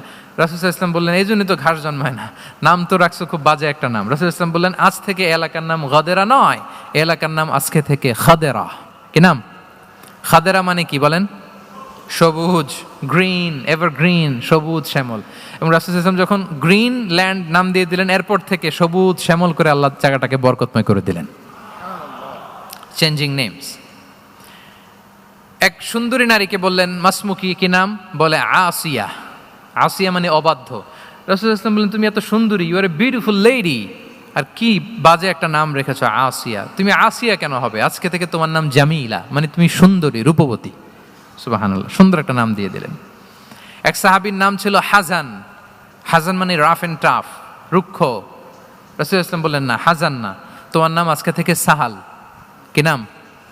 সাহাল। সাহাল মানে সহজ। উনি বলেন, যেদিন থেকে সাহাল রাখছি এর আগ পর্যন্ত নাকি ওনার অসুস্থতা, রোগ বালাই একটার পর একটা লেগেই থাকতো। যেদিন থেকে সাহাল, ওই দিন থেকে উনি বলেন যে আল্লাহ তাআলা নবীর এই নাম চেঞ্জ করে দেওয়ার বারাকায় আমার পুরো জীবনের সব কাজকে আল্লাহ তাআলা সহজ করে দিয়েছেন।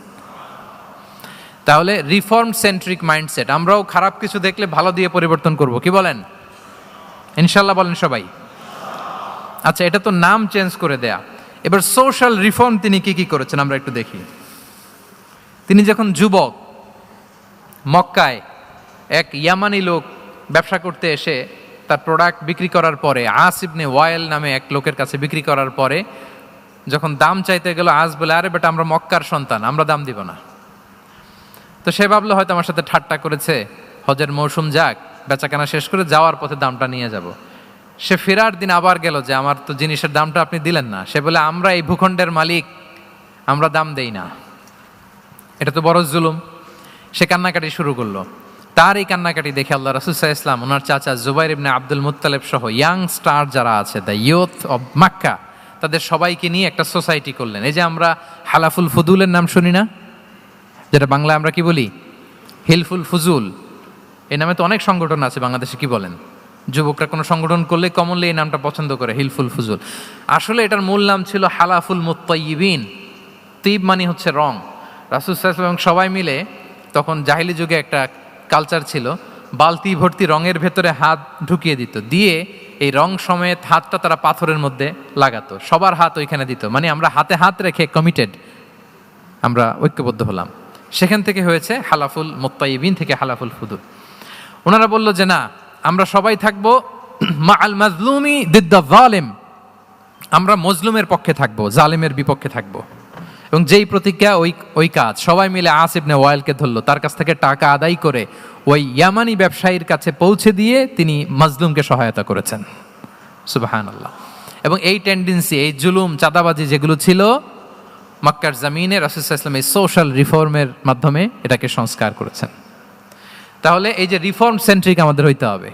আমাদের সমাজেও এখন চাঁদাবাজি আছে না নাই বলেন, খুন খারাপি আছে না নাই, সামাজিক অনাচার, তাহলে ঐক্যবদ্ধ হইতে হবে আমাদেরকে রিফর্মের জন্য। যুবক যারা আমরা আছি, যাদেরকে আল্লাহ আমাদের বলার সুযোগ দিয়েছে, লেখার সুযোগ দিয়েছে, ফিল্ডে কাজের সুযোগ দিয়েছে, আমরা সবসময় মজলুমের পক্ষে থাকব, আমরা সবসময় জালেমের বিপক্ষে থাকব। আমাদের নীরবতা আর আমাদের নিশ্চুপ থাকাই জালিমদেরকে আরো বড় বড় জালিম বানিয়েছে। এজন্য নাহনু মাআল মাজলুম দিদ্দাল জালিম, এটা হচ্ছে আমাদের স্লোগান। আমরা কাদের সাথে? মজলুমের সাথে। আওয়াজ করে বলেন, কার সাথে? ইত্তাকু দাওয়াতাল মাজলুম। রাসূল সাল্লাল্লাহু আলাইহি ওয়াসাল্লাম বলেন, তোমরা মাজলুমের কান্নাকে ভয় করো, কেননা মাজলুমের কান্না আর আল্লাহর মাঝে কোনো ফারাক থাকে না, কোনো পর্দা থাকে না, বদদোয়া করলেই কবুল হয়ে যায়। তাহলে এভাবে রাসূলুল্লাহ সাল্লাল্লাহু আলাইহি ওয়া আলিহি ওয়াসাল্লাম তিনি সোশ্যাল রিফর্ম করেছেন। আমরা যদি ওনার পলিটিক্যাল রিফর্মের দিকে তাকাই, তাহলে দেখব যে আমরা যদি কনস্টিটিউশন অফ মদিনার কথা বলি, মদিনার কনস্টিটিউশন, এটা কিন্তু রাসূল সাল্লাল্লাহু আলাইহি ওয়াসাল্লাম করেছেন। মদিনা চার্টার, এত চমৎকার চার্টার পৃথিবী আর দেখেনি। ওইটা থেকেই এখন সব গোটা বিশ্বের সংবিধান। এই যে আমাদের সংবিধান সংস্কার কমিশন আছে না একটা, নিশ্চয়ই তারা ওইটা থেকে অনেক বেনিফিটেড হতে পারবেন। আমাদের যে মদিনা চার্টার রাসূল সাল্লাল্লাহু আলাইহি ওয়াসাল্লাম নিজে করা, এবং এটা একটা ইনক্লুসিভ চার্টার ছিল। মুসলিম, পেগানস, জুইশ, সব ধর্মের মানুষকে নিয়ে তিনি মদিনাতে ওয়ান উম্মা ঘোষণা দিয়েছিলেন। One Umma, we are one উম্মা। হোক তুমি পেগান মুশরিক, হোক তুমি জুইশ মানে ইহুদি, হোক তুমি মুসলিম, তুমি যেই ধর্মের হও না কেন, মদিনাকে রক্ষা করতে যে আমরা সবাই মিলে উম্মা ওয়াহেদা, আমরা সবাই মিলে কি উম্মা ওয়াহেদা। পৃথিবীর অনেক দেশ এই আইডিওলজিকে ধারণ করে হু হু করে এগিয়ে গিয়েছে। মালয়েশিয়াতে 3টা রেস, আমি তো প্রায় 1 যুগ ওখানে, আমার 2টা ডিগ্রি ওখান থেকে, মাস্টার্স পিএইচডি। সো আমি কাছ থেকে তাদেরকে দেখার সুযোগ পেয়েছি। ওখানে মালয়েরা আছে, তামিলরা আছে, চাইনিজরা আছে, 3 জাতি মিলে ওদের স্লোগান হচ্ছে সাতু মালয়েশিয়া। মালয় ভাষায় সাতু মানে হচ্ছে ওয়ান, মালয় ভাষায় সাতু মানে কি ওয়ান। সাতু মালয়েশিয়া মানে আমরা হতে পারি চাইনিজ, হতে পারি তামিল, কিংবা হতে পারি মালয় ভূমিপুত্রা, কিন্তু সবাই মিলে দেশের স্বার্থে আমরা সবাই কি এক। এটাই লাগবে আমাদের নতুন বাংলাদেশে। জুলাই আপরাইজিং এর পরে আমাদের এই ঐক্যবদ্ধ থাকার বাংলাদেশ আমরা চাই কি চাই না বলেন? সাম্রাজ্যবাদকে রুখে দিতে, যে কোনো ষড়যন্ত্রকে রুখে দিতে ঐক্যবদ্ধ থাকার কোনো বিকল্প নাই, ঠিক কিনা বলেন? ঐক্যবদ্ধ থাকতে হবে আমাদেরকে, যেটা রাসূলুল্লাহ সাল্লাল্লাহু আলাইহি ওয়া আলিহি ওয়াসাল্লাম মদিনা চার্টারে আমাদেরকে শিখিয়েছেন যে আমরা ওয়ান উম্মা। তাহলে খারাপ নাম দেখলে চেঞ্জ করতেন, সমাজে খারাপ কিছু দেখলে সংঘবদ্ধ হয়ে তার বিরুদ্ধে দাঁড়াতেন। পলিটিক্যাল রিফর্ম করেছেন ওয়ান উম্মা গঠনের মধ্য দিয়ে।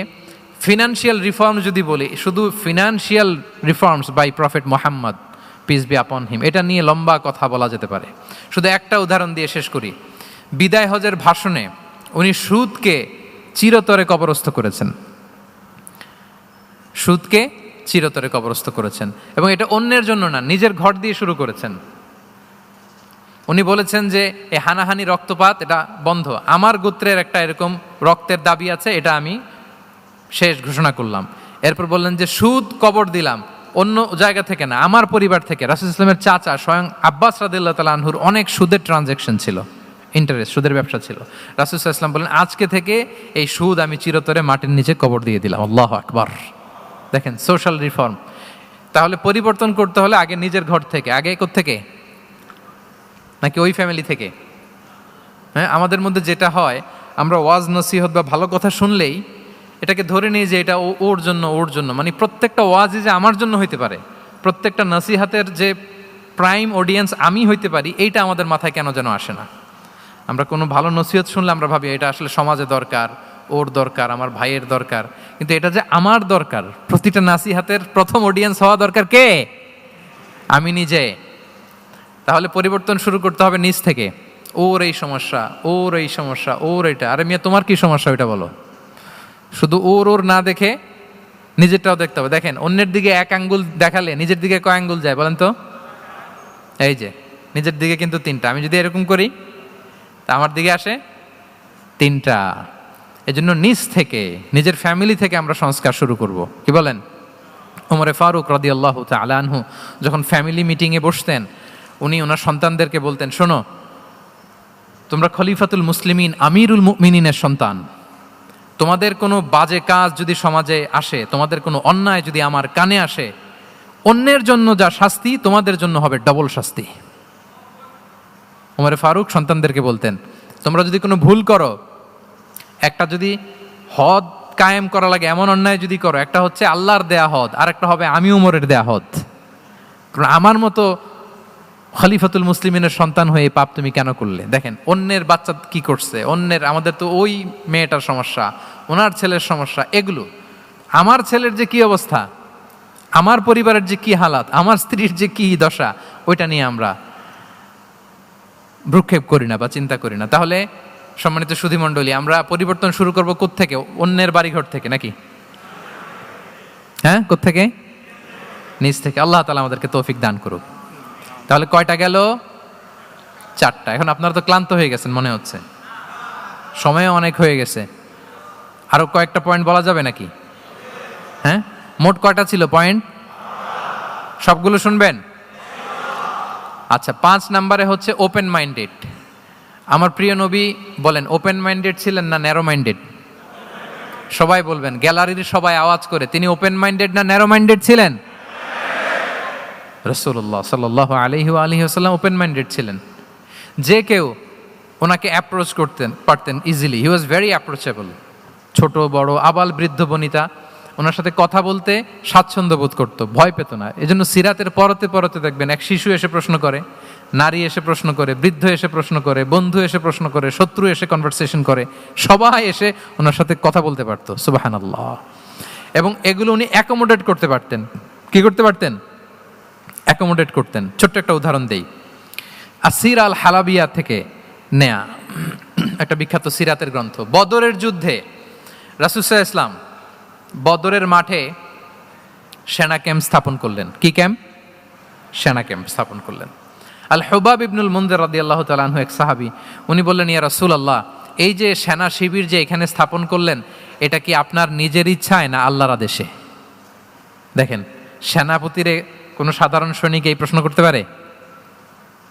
করলে চাকরি থাকবে?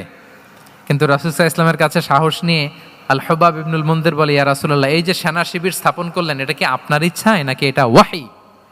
রাসূল সাল্লাল্লাহু আলাইহি ওয়াসাল্লাম বললেন, না, এটা ওয়াহি না, এটা ওয়াহি না, বাল হুয়া রায়ু ওয়াল হারবু ওয়াল মাকিদা, না, এটা যুদ্ধের কৌশল হিসেবে আমি করেছি। আল হুবাব ইবনুল মুনজির বললেন, ইয়া রাসূলুল্লাহ, তাহলে সঠিক জায়গায় সেনা ক্যাম্প স্থাপন হয় নাই। রাসূলের দিকে তাকিয়ে বলতেছেন যে আপনি যেখানে করছেন ওখানে ঠিক হয় না ইয়া রাসূলুল্লাহ, আপনি অভয় দিলে আমি বলতে পারি কোথায় ঠিক হবে। রাসূল সাল্লাল্লাহু আলাইহি ওয়াসাল্লাম বললেন, তাই? আমি যেটা করছি এটা ঠিক হয় নাই, তাহলে কোনটা ঠিক বলো? উনি বললেন, ওই যে বদরে একটা কুয়া আছে যেখানে পানির ব্যবস্থা আছে, ওইটার সামনে ব্যারিকেড দিয়ে আমাদের শিবির করতে হবে। তাহলে আমরা বদরের কুয়া থেকে পানি খাইতে পারবো, সারাদিন পানি খাবো, আর কাফিররা যুদ্ধে তো মারা যাবে, পানির অভাবে মারা যাবে। সুবহানাল্লাহ পড়বেন না? রাসূল সাল্লাল্লাহু আলাইহি ওয়াসাল্লাম বললেন, আরে তাই তো, তুমি তো ঠিকই বলেছো, এভাবে তো আমি ভেবে দেখিনি। আবার তিনি অ্যানাউন্স করে দিলেন যে সেনা শিবির এখানে যেই তাঁবু টাঙানো হয়েছে এখান থেকে মুভ করে আল হুবাব যেখানে ইন্ডিকেট করেছে ঠিক ওই জায়গায় যে শিবির স্থাপন করো। তাহলে আওয়াজ করে বলুন, ওপেন মাইন্ডেড না ন্যারো মাইন্ডেড? আমরা অনেক সময় আমাদের অধীনস্থদের কথা শুনতে চাই না। অনেক সময় অধীনস্থদের মাথা থেকেও দারুণ দারুণ দুর্দান্ত আইডিয়া চলে আসতে পারে। ইগনোর করবেন না সব সময়, আপনি দেখবেন যে তার কাছ থেকে ভালো আইডিয়া এসছে কিনা। তাহলে রাসূল সাল্লাল্লাহু আলাইহি ওয়াসাল্লাম এটাকে ইগনোর না করে অ্যাকোমোডেট করলেন। সুবহানাল্লাহ। খন্দক যুদ্ধের কথা যদি দেখি, পরীক্ষা খননের অ্যাডভাইস কে দিয়েছিল? মক্কার কোনো লোক? মদিনার? কে দিয়েছিল? সালমান আল ফারিসি। বাড়ি কোথায়? ইরান, পারস্য।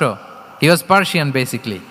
তাহলে দেখেন, সেই পারস্য থেকে এসে বললেন যে এখানে পরীক্ষা খনন করলে ভালো হয়। 5.5 কিলোমিটার পরীক্ষা খনন করে ফেললেন। 4.5 মিটার প্রশস্ত, 3.5 মিটার হচ্ছে এটার ডেপথ।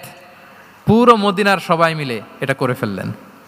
তার মানে আমি সব বুঝি, আমি সব জানি, এই মেন্টালিটি থেকে আমাদের বেড়ে আসতে হবে। এটা হচ্ছে একটা ন্যারো মাইন্ডেড পার্সোনালিটির অধিকারী, যে আমি যেটা বলছি ওইটা, এটার পরে কোনো কথা নেই, এটা ভুল। বরং আমার টিমের মধ্যে থেকে যদি কোনো ভালো অপিনিয়ন আসে সেটা আমি রিভাইজ করব। কি বলেন, পারা যাবে না? তাহলে ওপেন মাইন্ডেড পার্সোনালিটি ছিলেন রাসূলুল্লাহ সাল্লাল্লাহু আলাইহি ওয়াসাল্লাম। 6 নম্বরে চলে যাই। 6 নম্বর মাইন্ডসেট হচ্ছে এন্টারপ্রেনাল মাইন্ডসেট। অন্টারপ্রেনার। এখন তো এটা আপনারা সবাই খুব বেশি শোনেন, অন্টারপ্রেনারশিপ, অন্টারপ্রেনার মাইন্ডসেট আসলে অনেক কিছুর সমন্বয় হয়। এক নম্বর, যার প্রোঅ্যাক্টিভ অ্যাটিটিউড যাদের থাকে, solution focused, not problem focused. Problem সৃষ্টি হইলে ওইদিকে ফোকাস না করে কিভাবে সলিউশন করা যায় ওইদিকে ফোকাস করতেন। এরপর যে হিউম্যান রিসোর্সের ভালো ম্যানেজ করতে পারে, রিসোর্স কম কিন্তু to take the best out of this resource. অনেকে দেখবেন যে ছোট্ট জিনিসকে অর্গানাইজ করে এত সুন্দর প্রেজেন্টেশন করে, আবার অনেকের অনেক আছে কিন্তু সেটাকে প্রেজেন্ট করতে পারে না, এরকম আছে না নাই? রাসূল সাল্লাল্লাহু আলাইহি ওয়াসাল্লাম অল্প রিসোর্স দিয়ে অনেক বড় কিছু অ্যারেঞ্জ করতে পারতেন, সুবহানাল্লাহ। এবং he was a very good talent hunter. রাসূল সাল্লাল্লাহু আলাইহি ওয়াসাল্লাম একজন চৌকস ট্যালেন্ট হান্টার ছিলেন। He was a very good observer. সাহাবীদের কার কি ট্যালেন্ট এটা তিনি নোট করতেন। যার যে দক্ষতা তাকে তার ওই দক্ষতা দিয়ে ইসলামের সেবা করতে উৎসাহ দিতেন। যখনই কোনো প্রতিভাবান সাহাবীকে তিনি দেখেছেন, তিনি ইসলামের জন্য সেই প্রতিভাকে কাজে লাগানোর চেষ্টা করেছেন। একজনকে দিয়ে সবটা করেননি। আমাদের সমাজে এই একটা ভুল ধারণা আছে, আমরা অনেকে একজনের কাছ থেকে সব কামনা করি। একজন সব করতে পারে না, পারে? যারা পারেও কোনোটাই ভালোভাবে পারে না, সব পারে একটু একটু পারে। তো রাসূল সাল্লাল্লাহু আলাইহি ওয়াসাল্লাম ট্যালেন্ট হান্টার ছিলেন, যার যেখানে ট্যালেন্ট তাকে ওই কাজে লাগাতেন। বলেন তো, খালিদ বিন ওয়ালিদ রাদিয়াল্লাহু তাআলা আনহুকে আল্লাহ রাসূল সাল্লাল্লাহু আলাইহি ওয়াসাল্লাম কি কাজে লাগিয়েছিলেন? অনেক পরে ইসলাম ধর্ম গ্রহণ করেছেন, কিন্তু যুদ্ধের অভিযানে পাঠিয়েছেন এবং পরবর্তীতে তিনি সেনাপ্রধান হয়েছিলেন মুসলিম ব্যাটালিয়নের। কারণ উনি ওয়ার স্ট্র্যাটেজি জানতেন। ওনার আক্রমণের কারণে তো উহুদের প্রান্তরে মুসলিমরা প্রায় নাস্তানাবুদ হওয়ার অবস্থা, তাই না? অনেক পরে আল্লাহ তাআলা ওনাকে ইসলামের জন্য কবুল করলেন। তাহলে উনি ওয়ার স্ট্র্যাটেজি জানতেন, ফলে রাসূল সাল্লাল্লাহু আলাইহি ওয়াসাল্লাম ওনাকে যুদ্ধের জন্য কাজে লাগিয়েছেন। তাহলে সবাইকে একটা দিলে হবে না, প্যারাসিটামল 3 বেলা সবার জন্য হবে নাকি যার যে রোগ সে অনুযায়ী প্রেসক্রিপশন? হ্যাঁ, খালিদ বিন ওয়ালিদ রাদিয়াল্লাহু তাআলা আনহু তিনি সমরবিদ ছিলেন, রণকৌশলী। ওনাকে বানিয়েছেন সেনাপ্রধান। আওয়াজ করে বলুন, কি প্রধান? উনি সেনাপ্রধান হয়েছিলেন। আচ্ছা, আপনারা হাসান বিন সাবিত রাদিয়াল্লাহু তাআলা আনহুর নাম শুনেছেন নিশ্চয়ই। ওনাকেও তো যুদ্ধের ময়দানে পাঠিয়েছেন না? ওনারা পাঠিয়েছেন। ওনারা দিয়ে কি করছেন বলেন? কবিতা লিখতেন। ওনার কাব্য প্রতিভা ছিল। উনি বেসিক্যালি যুদ্ধ করতে জানতেন না, এজন্য রাসূল সাল্লাল্লাহু আলাইহি ওয়াসাল্লাম যুদ্ধে ওনাকে পাঠাতেনও না। বিভিন্ন যুদ্ধে ওনাকে না পাঠিয়ে নারীদেরকে, মদিনার নারী শিশু ভালনারেবলস যারা আছে তাদেরকে দেখভাল করার জন্য মদিনায় উনি রেখে যেতেন, কারণ আল্লাহ তাআলা ওনাকে কাব্য প্রতিভা দিয়েছিলেন। ওনার এক এক কবিতা পড়লে গায়ের লোম খাড়া হয়ে যায়। You will have goosebumps, literally আপনার গায়ের পশম দাঁড়িয়ে যাবে। এবং উনি ওনার কবিতা দিয়ে মুসলিমদেরকে, সাহাবীদেরকে উজ্জীবিত করতেন। মসজিদে নববীতে আল্লাহ রাসূল সাল্লাল্লাহু আলাইহি ওয়াসাল্লাম ওনার মিম্বারের পাশে শুধু হাসান বিন সাবিত রাদিয়াল্লাহু তাআলা আনহুর জন্য আলাদা একটা মিম্বার বানিয়েছিলেন, যে হাসান তুমি ওখানে উঠে কবিতা লিখে আমার সাহাবাদেরকে উজ্জীবিত করবে জিহাদের জন্য। আল্লাহু আকবার। তাহলে একজনকে সেনাপ্রধান, আরেকজনকে জাতীয় কবি, আরেকজনকে হাসান বিন সাবিত রাদিয়াল্লাহু তাআলা আনহুকে কি বানালেন? জাতীয় কবি বানালেন। আচ্ছা, হুযাইফা ইবনুল ইয়ামান রাদিয়াল্লাহু তাআলা আনহু, ওনার ছিল ডিটেকটিভ মাইন্ড, এজন্য ওনাকে রাসূল সাল্লাল্লাহু আলাইহি ওয়াসাল্লাম মদিনার গোয়েন্দা বিভাগের প্রধান বানিয়েছেন, head of detective division. Huzaifa ibnul Yaman ছিলেন মদিনার কি? হেড অফ ইন্টেলিজেন্স, গোয়েন্দা বিভাগের প্রধান। মুআয ইবনে জাবাল রাদিয়াল্লাহু তাআলা আনহু প্রশাসনিক কাজ খুব ভালো বুঝতেন। মদিনার সবচাইতে বড় সিনিয়র আমলা ছিলেন মদিনা রাষ্ট্রের সবচাইতে সিনিয়র আমলা মুআয ইবনে জাবাল রাদিয়াল্লাহু তাআলা আনহুকে রাসূল সাল্লাল্লাহু আলাইহি ওয়াসাল্লাম কবিতা লেখার দায়িত্বও দেন নাই, গোয়েন্দাগিরি করতে দেন নাই, ওনাকে ইয়ামানের গভর্নর করে পাঠিয়েছেন। সুবহানাল্লাহ বিহামদি। তাহলে যার যে যোগ্যতা তাকে সেই জায়গায় কাজে লাগানো, এটাকে বলে অন্টারপ্রেনাল মাইন্ডসেট। এটাকে কি বলে? অন্টারপ্রেনাল মাইন্ডসেট। আল্লাহ হাবিব সাল্লাল্লাহু আলাইহি ওয়াসাল্লামের এই মাইন্ডসেট ছিল। 7 নম্বরে হচ্ছে কনসিডারেট। 7 নম্বরে কি? কনসিডারেট। আমি খুব দ্রুত শেষ করে যাবো ইনশাআল্লাহ। আপনারা বোরিং হচ্ছেন না তো? ক্লান্ত হচ্ছেন কারা কারা দেখি হাত তোলেন। আচ্ছা, তাহলে একটা তাকবীর পড়ুন আওয়াজ করে, আল্লাহু আকবার। আর জোরে পড়ুন, আল্লাহু আকবার, আল্লাহু আকবার। মাশাআল্লাহ, এই তো ক্লান্তি টান্তি চলে গেছে না? এবার ঘুমটুম ঝিমুনি যেটা আসছে চলে গেছে, আলহামদুলিল্লাহ। 7 নম্বর মাইন্ডসেট হচ্ছে কনসিডারেট মাইন্ডসেট। কনসিডারেট মানে হচ্ছে সুবিবেচক, যার বিবেচনা আছে, অথবা যে অন্যের প্রতি সহানুভূতিশীল, উচ্চ বিবেকবোধ সম্পন্ন ব্যক্তিত্ব। রাসূল সাল্লাল্লাহু আলাইহি ওয়াসাল্লাম he was the man of 6 senses. ওনার 6টা সেন্স কাজ করতে একসাথে। কয়টা? আমাদের করে কয়টা? 5টা তো আল্লাহ দিছে, অনেকের 3টাও কাজ করে না। কোন দিক দিয়ে কি হচ্ছে? দিন দুনিয়ায় নাই, সে একেবারে অন্য জগতের মানুষ। কি হচ্ছে চোখ কান খোলা নাই, কিছু জানা নাই। কিন্তু রাসূল সাল্লাল্লাহু আলাইহি ওয়াসাল্লাম he was man of 6 senses. চারদিকে কোথায় কি হচ্ছে, কার একটু অসুবিধা হয়ে যাচ্ছে, কার একটু সমস্যা, খুব অন্যের ব্যথায় ব্যথিত ছিলেন, অন্যের দুঃখে দুঃখী ছিলেন, অন্যের প্রতি সহানুভূতি ছিলেন। ম্যান অফ 6 সেন্সেস ছিলেন তিনি। সিরাত থেকে দু একটা উদাহরণ দেখেন। একবার রাতের নামাজ, সম্ভবত এশার নামাজ, খুব ছোট্ট করে শেষ করে দিলেন। তো সাহাবারা জিজ্ঞেস করলেন, ইয়া রাসূলুল্লাহ, নামাজ তো এত তাড়াহুড়ো করতে আপনাকে কখনো দেখিনি। তিনি বললেন, আমি নামাজের মাঝখানে এক ছোট্ট বাচ্চার কান্না শুনেছি। আনাস রাদিয়াল্লাহু বর্ণনা করেন যে কানা রাসূলুল্লাহ সাল্লাল্লাহু আলাইহি ওয়াসাল্লাম ইয়াসমাউ বুকা আস-সাবিয়্যি মা উম্মি।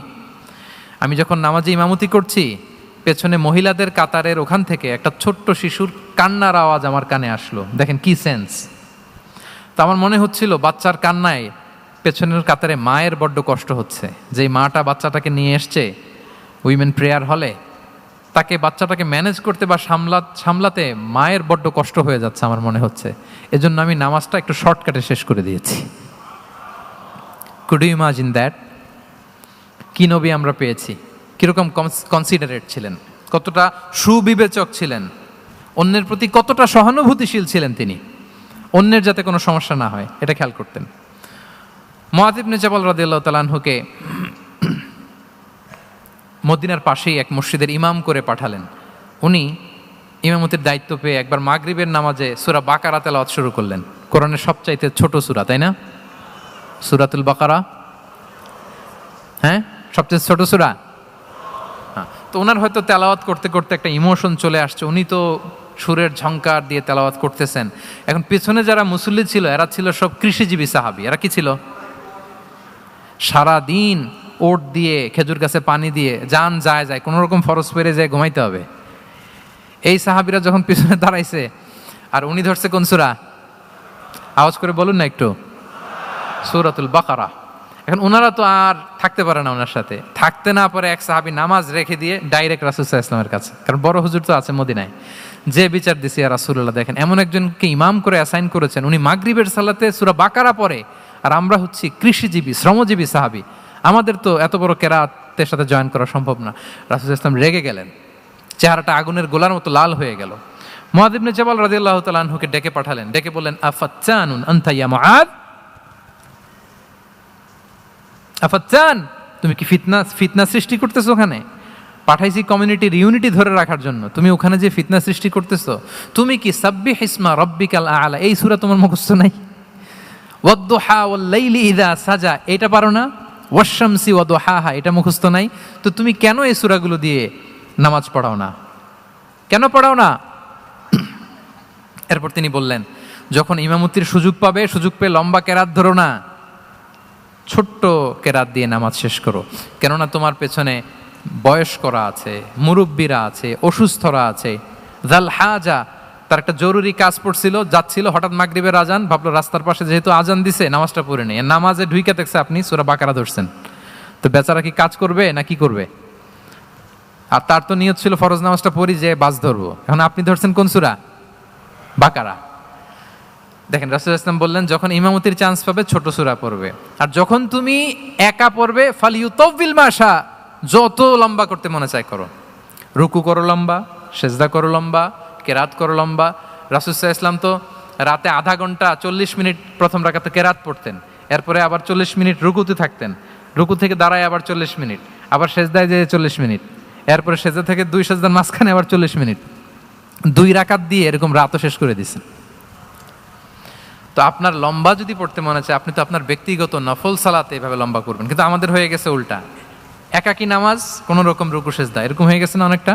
কিন্তু ইমামতির সুযোগ পেলে মাশাআল্লাহ, আল্লাহু আকবার, এইবার শুরু হয়েছে শাইখ সুদাইসির কণ্ঠে এই লম্বা করে। এখন পেছনে মুসল্লিদের কি দশা ওইটা আর আমরা খেয়াল করি না। আমাদেরকে অন্যের প্রতি সহানুভূতিশীল হতে শিখিয়েছে ইসলাম, কনসিডারেট হতে শিখিয়েছে, সুবিবেচক হতে শিখিয়েছে, যেটা রাসূল সাল্লাল্লাহু আলাইহি ওয়াসাল্লাম করেছেন। এবং রাসূল সাল্লাল্লাহু আলাইহি ওয়াসাল্লাম কোনো কাজে কাউকে পাঠালে ওনার বিখ্যাত সে বাণীটা বলে দিতেন যে ইয়াসসিরু ওয়ালা তুআসসিরু বাশশিরু ওয়ালা তুনাফিরু, সহজ করে উপস্থাপন করো, কঠিন করো না। সুসংবাদ দিও, মানুষকে দিন থেকে ভাগিও না। আমরা মানুষকে ভয় দেখাই, আমরা এত কঠিন করে ইসলামকে উপস্থাপন করি, মানুষ বলে আগে যেটা করতাম ওইটাই ভালো। তো আমরা যেন দিনকে কঠিন না করি, আমাদের কোনো অ্যাটিটিউডের কারণে যেন মানুষ ইসলাম থেকে ভেগে না যায়। আরেকটা উদাহরণ দেখুন, একবার মাগরিবের কিংবা এশার নামাজে রাসূল সাল্লাল্লাহু আলাইহি ওয়াসাল্লাম লম্বা সেজদা দিলেন। এত লম্বা সেজদা তিনি কখনো দেন না। নামাজ শেষে সাহাবারা জিজ্ঞেস করলেন, ইয়া রাসূলুল্লাহ, আপনি কি নামাজের মাঝখানে অসুস্থ হয়ে গেলেন নাকি? অথবা কোরআনের আয়াত নাজিল হলো নাকি, ওহী নাজিল হলো নাকি? রাসূল সাল্লাল্লাহু আলাইহি ওয়াসাল্লাম বললেন, কুল্লু যালিকা লাম ইয়াকুন ওয়ালাকিন্নাবনি ইরতাহালানি ওয়া কারিহতু আন উআজ্জিলাহু হাত্তা ইয়াকদিয়া হাজাতাহ। বললেন না, অসুস্থ হই নাই, ওহীও নাজিল হয় নাই। আমি যখন সেজদায় গিয়েছি, আমার দুই ছোট নাতি হাসান হোসেন আমার কাঁধের উপরে চেপে বসেছে। যতক্ষণ না ওরা খেলা শেষ না করে নিচে নেমেছে, আমি সেজদায় লুটিয়েছিলাম। নেমেছে, এরপরে মাথা উঠিয়েছি। আমার মাথা উঠানোর কারণে ওদের খেলার একটু ডিস্টার্ব হবে, এজন্য আমি আর সেজদা থেকে মাথা উঠাই নাই। সুবহানাল্লাহ পড়বেন না? দেখেন, নাতির খেলার যেন ডিস্টার্ব না হয়। পেছনের মহিলা সারির এক বোনের নামাজের সমস্যা হচ্ছে, এগুলো উনি খেয়াল করতেন, ছোট্ট ছোট্ট বিষয়গুলো উনি খেয়াল করতেন। এটাকে বলে কনসিডারেট মাইন্ডসেট। কি বলে? তাহলে আমরা অন্যের প্রতি যেন সহানুভূতিশীল হই, নাকি শুধু নিজেরটাই দেখব? অন্যেরটা দেখার দরকার আছে না নাই বলেন? আচ্ছা, 8 নাম্বার হচ্ছে ট্রান্সপারেন্সি। খাবো না। ট্রান্সপারেন্সি মানে হচ্ছে স্বচ্ছতা। ওনার জীবনের চাইতে, ওনার বায়োগ্রাফির চাইতে স্বচ্ছ বায়োগ্রাফি আপনি পাবেন না। No public and private dividation. And in the long history of time, no one's life has been recorded more transparently than the life of Prophet Muhammad sallallahu alaihi wasallam. রাসূল সাল্লাল্লাহু আলাইহি ওয়াসাল্লামের চেয়ে বেশি পৃথিবীতে এমন সেকেন্ড কোনো পার্সন আপনি দেখাতে পারবেন না যার জীবনের সব কিছু রেকর্ডেড। সব কিছু রেকর্ডেড। এরকম আছে? ঘরে কি করেছেন, বাইরে কি করেছেন, স্ত্রীর সাথে কি করেছেন, বন্ধুর সাথে কি করেছেন, সাহাবাদের সাথে কি করেছেন, শত্রুর সাথে কি করেছেন, অল আর রেকর্ডেড।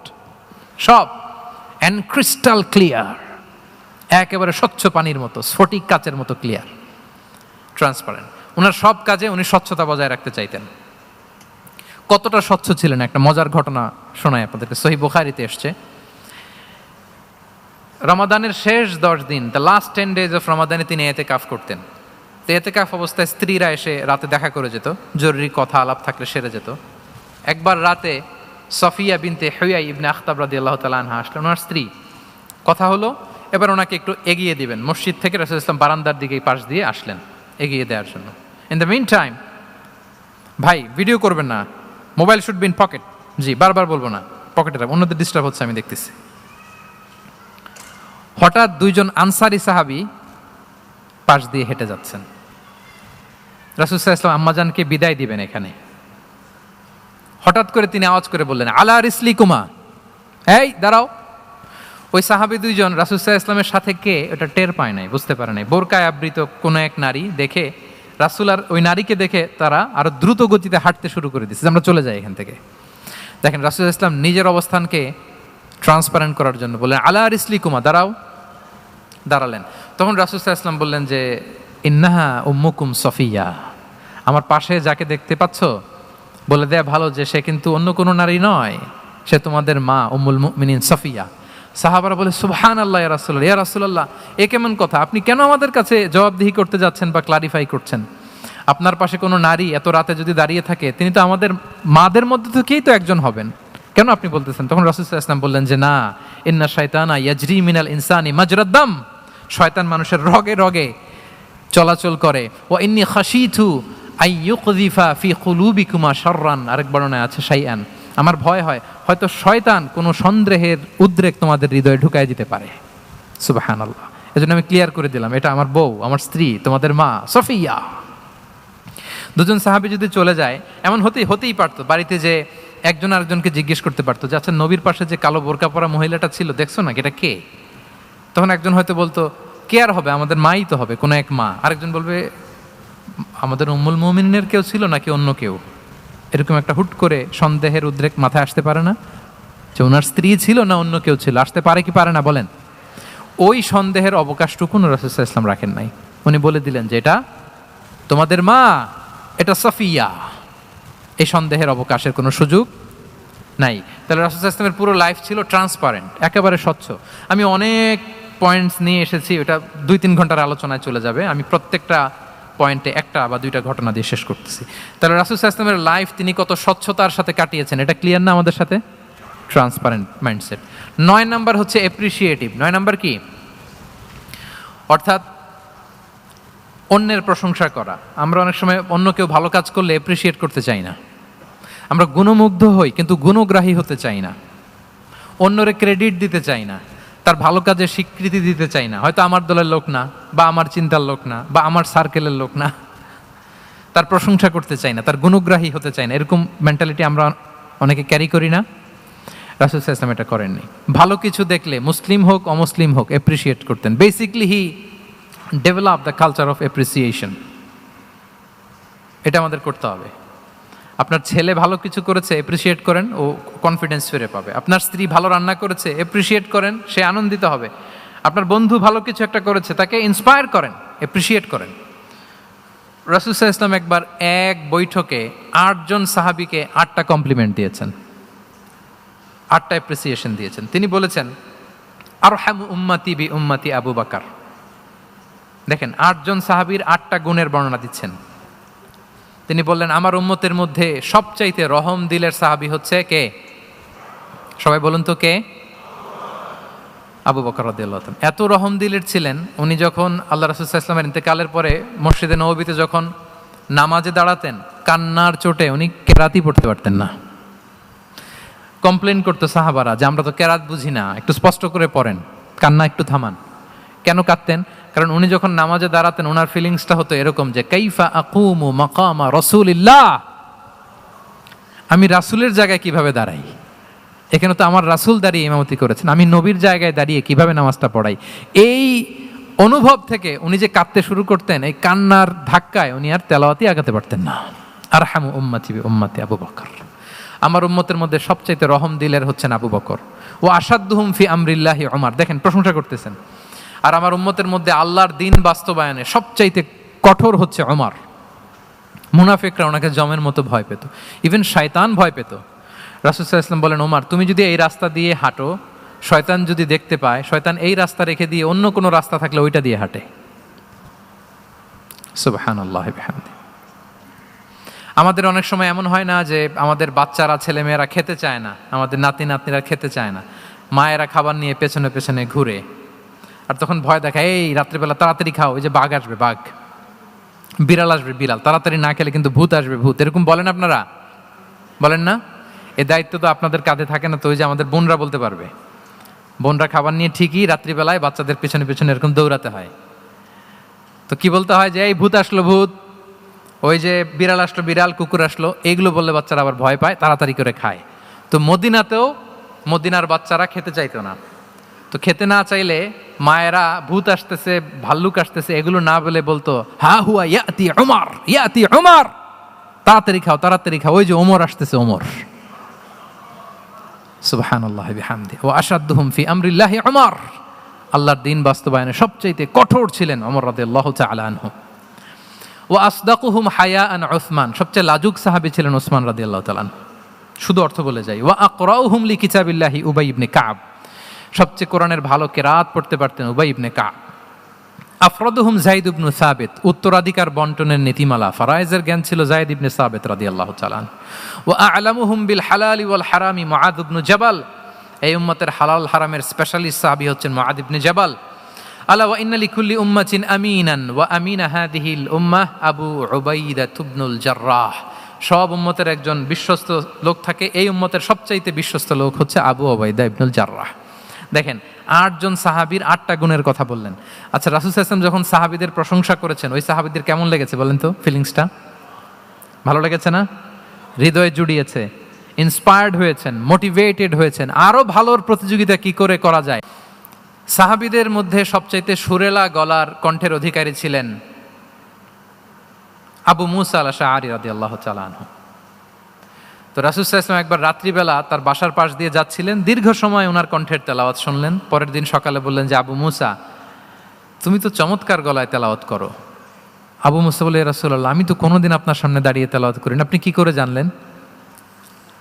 রাসূল সাল্লাল্লাহু আলাইহি ওয়াসাল্লাম বললেন, গত রাতে তুমি যখন তেলাওয়াত করছিলে আমি তোমার ঘরের পাশ দিয়ে যাচ্ছিলাম, আমি মনোযোগ দিয়ে শুনেছি।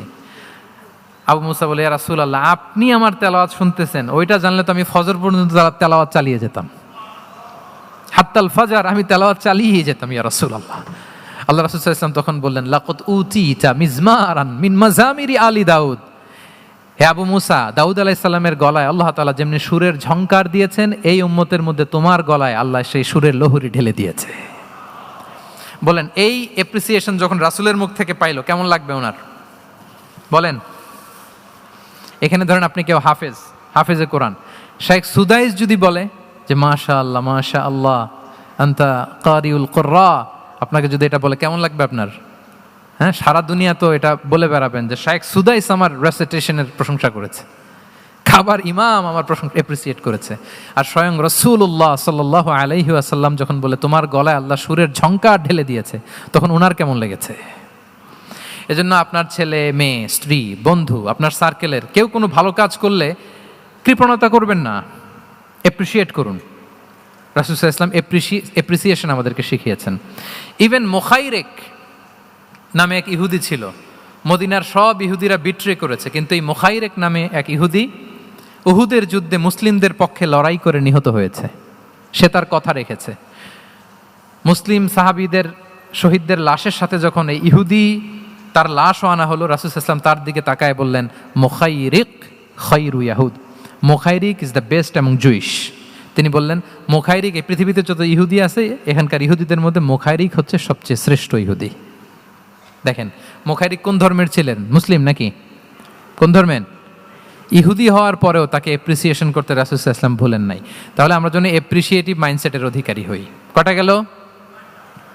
10 নম্বরে হচ্ছে ফ্লেক্সিবল। 10 নম্বরে কি? ফ্লেক্সিবল, মানে কোনো বিষয়ে খুব অনড় হয়ে থাকা, এটা রাসূল সাল্লাল্লাহু আলাইহি ওয়াসাল্লাম ছিলেন না, ফ্লেক্সিবল ছিলেন। আমরা অনেক সময় বলি না যে ভাই আপনি কি 9টায় আসতে পারবেন না 10টায়? বলে আম ফ্লেক্সিবল উইথ দিস, মানে যেটা বলবেন আমার সমস্যা, এরকম ইজি গোয়িং ছিলেন উনি, গো ধরে থাকতেন না, যে কোনো পরিস্থিতিকে সামলে নিতেন। ফ্লেক্সিবল হচ্ছে যে কোনো পরিবেশ পরিস্থিতির সাথে নিজেকে মানিয়ে নেওয়া, খাপ খাওয়া, নিজেকে সামলে নেওয়া, সলিউশন বের করে ফেলা, এটা রাসূল সাল্লাল্লাহু আলাইহি ওয়াসাল্লামের ছিল, এটাকে বলে ফ্লেক্সিবল মাইন্ডসেট। নাজরানের 60 জন খ্রিস্টান পাদ্রী এসেছিল মদিনায় দেখা করতে। কোন ধর্মের? খ্রিস্টান। সবাই আওয়াজ করে বলুন, কোন ধর্মের? খ্রিস্টান। এখন এত মানুষকে সম্মানিত মেহমান উনি কোথায় বসতে দিবেন? পরামর্শ করলেন কোথায় বসতে দেওয়া যায়। এক সাহাবী বলে, আমার কাছে কিছু খেজুর পাতা আছে, ওটা বিছায়া একটা জায়গা করি, ওখানে বসি। রাসূল সাল্লাল্লাহু আলাইহি ওয়াসাল্লাম বললেন, না, দামি মেহমান, এটা হয়? আরেকজন বলে, বিকেল বেলায় তো সূর্য পড়ে যাবে, পাহাড়ের ছায়ায় উহুদ পাহাড়ের ওই পাশে যেয়ে বসি। রাসূল সাল্লাল্লাহু আলাইহি ওয়াসাল্লাম বললেন, না, এটাও তো হয় না। বলতে বলতে ওই 60 জন পাদ্রী চলেই আসছেন, এই মানে বিদেশি মেহমান, ফরেন ডেলিগেশন। কি করবেন? রাসূল সাল্লাল্লাহু আলাইহি ওয়াসাল্লাম 60 জনকে মসজিদে নববীর ভেতরে নিয়ে বসালেন। সুবহানাল্লাহ পড়তে পারলেন না? মসজিদে নববীর ভেতরে বসালেন। এবং সিরাতে ইবনে ইসহাকে এসেছে যে তখন ওদের আবার ইবাদতের সময় হয়েছে, রাসূল সাল্লাল্লাহু আলাইহি ওয়াসাল্লাম তাদেরকে ইবাদতেরও সুযোগ দিয়েছেন। তাদের কিবলা পূর্ব দিকে, তারা পূর্ব দিকে হয়ে 60 জন ওখানে ইবাদত করেছে, তাদের ধর্ম রীতি অনুযায়ী সালাত আদায় করেছে। দেখেন কতটা ফ্লেক্সিবল ছিলেন রাসূল সাল্লাল্লাহু আলাইহি ওয়াসাল্লাম। ফজরের সালাতের পরে ঘরে ঢুকেই আম্মাজান আয়েশাকে জিজ্ঞেস করতেন, কোনো খাবার আছে? আম্মাজান আয়েশা যদি বলতেন আছে, তিনি সেটা খেতেন। কোনোদিন যদি বলতেন না ইয়া রাসূলুল্লাহ, ঘরে তো খাবার নাই, তখন রাসূল সাল্লাল্লাহু আলাইহি ওয়াসাল্লাম বলতেন, ফা ইন্নী সাইম, অসুবিধা নাই, খাবার যেহেতু নাই আমি রোজা রেখে দিলাম। কত ইজি গোয়িং। আচ্ছা, আমরা হলে কি করতাম বলেন তো? ফজরের পরে ঘরে গেছেন, আপনি বড় সাহেব না, এবার যাওয়ার পরে জিজ্ঞেস করছেন কি আছে, খাবার দাও। যদি বলে ঘরে কিছু নাই, কি বলবেন? দেখি কয়েকটা উত্তর আসুক। ফজরে মসজিদে অনেক কিছু করে টোরে ক্ষুধা পেটে ঘরে গেলেন, যে বললেন যে টেবিলে বসে বললেন যে খাবার দাও, এখন বলে যে কিছু নাই ঘরে, কি উত্তর আসবে? এখান থেকে একটা উত্তর আসুক, বলেন কি বলবেন? হ্যাঁ, খবর আছে? এই তো, এদিকে বলেন, আপনি কি বলবেন? আপনারা আলহামদুলিল্লাহ বলে না, কিন্তু বাসায় বলে না। পিছনে ভাবিরা আছে, এখন কিন্তু রিপোর্ট নেওয়া যাবে সহজে। তো যদি আমরা আলহামদুলিল্লাহ বলি, that is called easy going and flexible mindset. এটাই হওয়া উচিত। খাবার থাকলে খেতেন, না থাকলে বলতেন okay I am fasting, it's not a big deal, ফা ইন্নী সাইম, যেহেতু নাই কি আর করবো, আমি রোজা রেখে দিলাম, এরকম ইজি গোয়িং ছিলেন। দেখেন, his life was so simple but so special. হ্যাঁ, মুহাম্মদ সাল্লাল্লাহু আলাইহি ওয়াসাল্লাম তাহলে ফ্লেক্সিবল ছিলেন। কয়টা গেল? আর কয়টা বাকি? আচ্ছা, 5 মিনিটে শেষ করে দেই।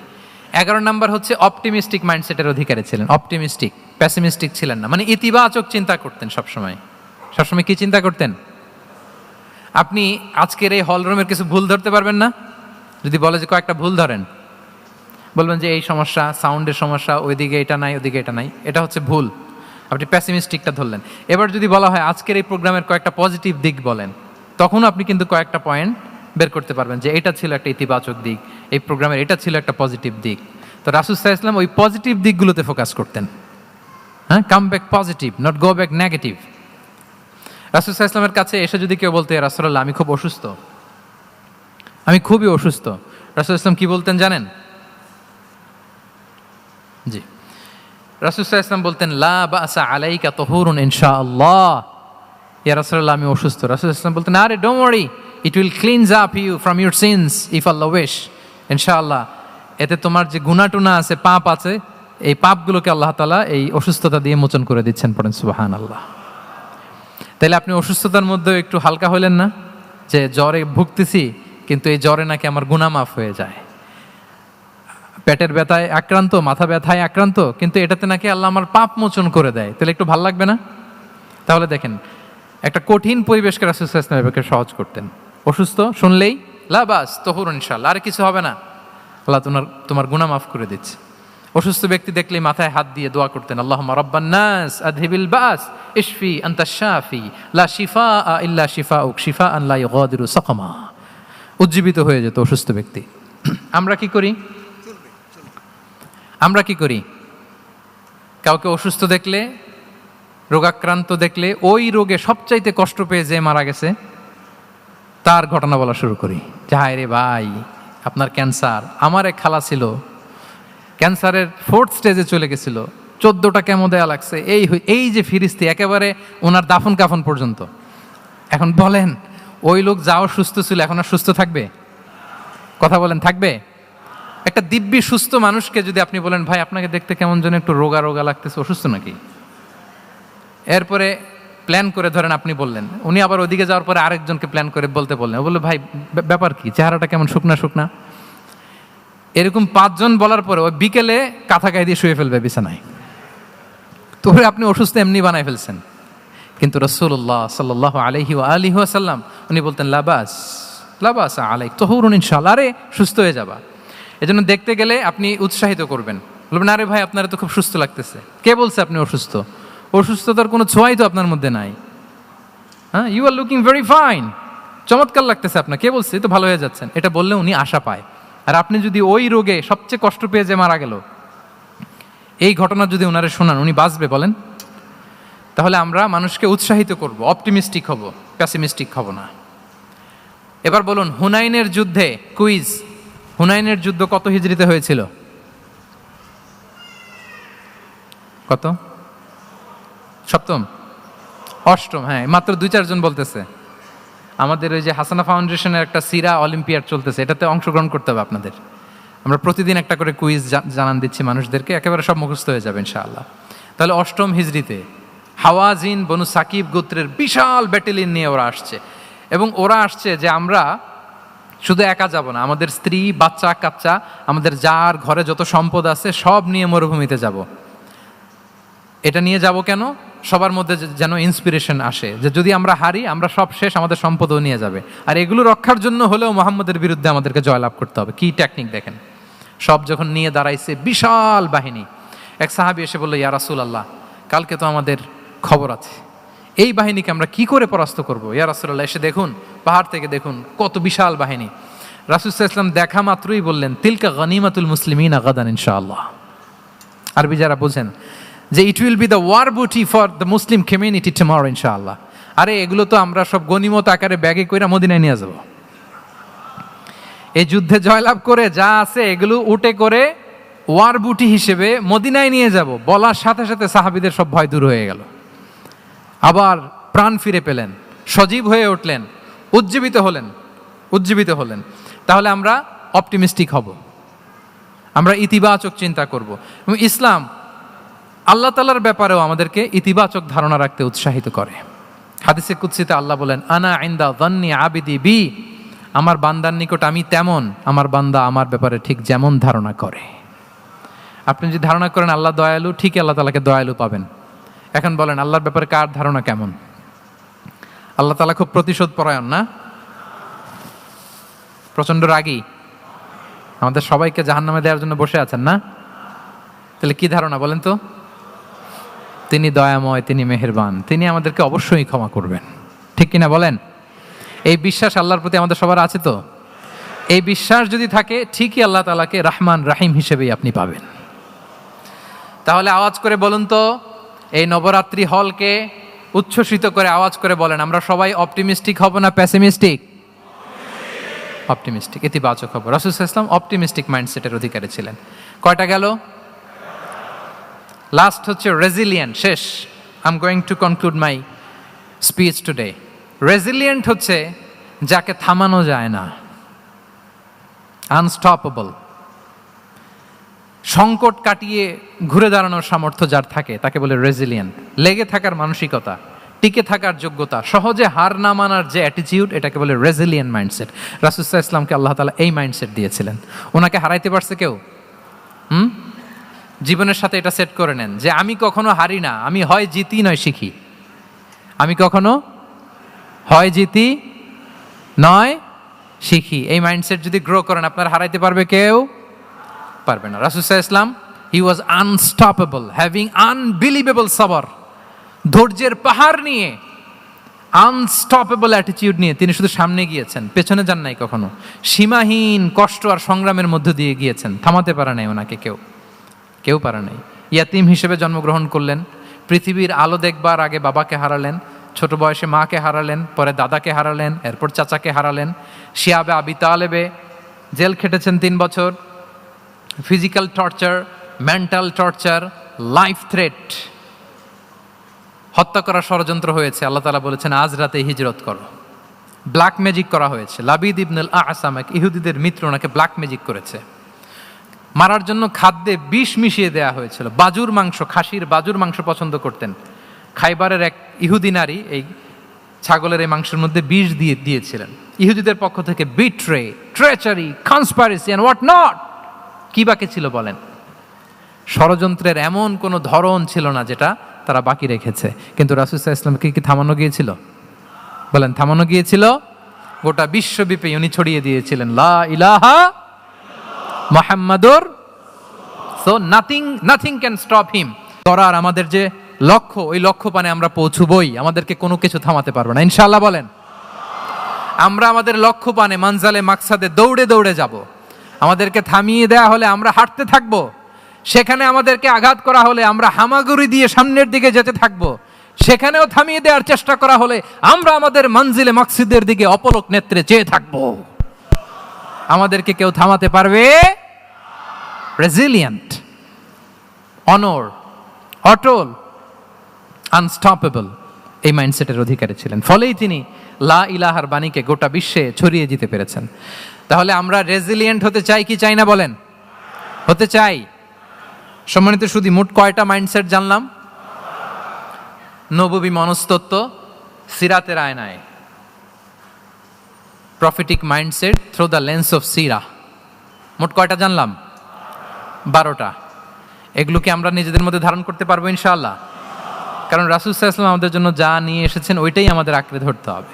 যেটা বারণ করেছেন ওইটা থেকে আমাদের দূরে থাকতে হবে। যে আয়াত দিয়ে শুরু করেছিলাম সূরা হাশরে, ওমা আতাকুমুর রাসূলু ফাখুযুহু ওমা নাহাকুম আনহু ফানতাহু। নবী যা এনেছে ধরো, নবী যা বারণ করেছে সেগুলো ছেড়ে দাও। আমরা আল্লাহ তাআলার কাছে কামনা করি আমার নবী ওনার যে থট প্রসেসকে ডেভেলপ করেছেন, ওনার যে অ্যাপ্রোচ অ্যান্ড মাইন্ডসেটকে ডেভেলপ করেছেন, আমরাও যেন আমাদের মাইন্ডসেটকে ঠিক ওইভাবে করতে পারি। আমাদের রাসূল সাল্লাল্লাহু আলাইহি ওয়াসাল্লাম যেভাবে চিন্তা করতেন, আমাদের ভাবনা এবং চিন্তার আঙ্গিনাও যেন ঠিক সেই রকম হয়। আমরা সবাই পড়ি আমিন। তার মাইন্ডসেট হবে আমাদের মাইন্ডসেট। কি বলেন? পারা যাবে তো ইনশাআল্লাহ? তাহলে কয়টা মাইন্ডসেটের কথা বলেছি? কয়টা বলতে পারবেন? কয়টা দেখি। 1 নম্বরে কি ছিল? God centric. 2 নম্বরে ভিশন ওরিয়েন্টেড। 3 নম্বরে উইজডম ড্রিভেন। 4 নম্বরে রিফর্ম সেন্ট্রিক। 5 নম্বর ওপেন মাইন্ডেড। 6 নম্বর এন্টারপ্রেনার। 7 নম্বর কনসিডারেট। 8 নম্বর ট্রান্সপারেন্ট। 9 নম্বর অ্যাপ্রিসিয়েটিভ। 10 নম্বর ফ্লেক্সিবল। 11 নম্বর অপটিমিস্টিক এবং 12 নম্বর রেজিলিয়েন্ট। এটা ছিল রাসূল সাল্লাল্লাহু আলাইহি ওয়াসাল্লামের মাইন্ডসেট। এই মাইন্ডসেট দিয়ে যদি আমরা আমাদের মাইন্ডসেটকে সাজাতে পারি, আমাদের সফলতা দুনিয়া এবং আখিরাতে কেউ ঠেকাতে পারবে। আল্লাহ তাআলা আমাদের সবাইকে কথাগুলো বোঝার ও আমল করার তৌফিক দান করুক।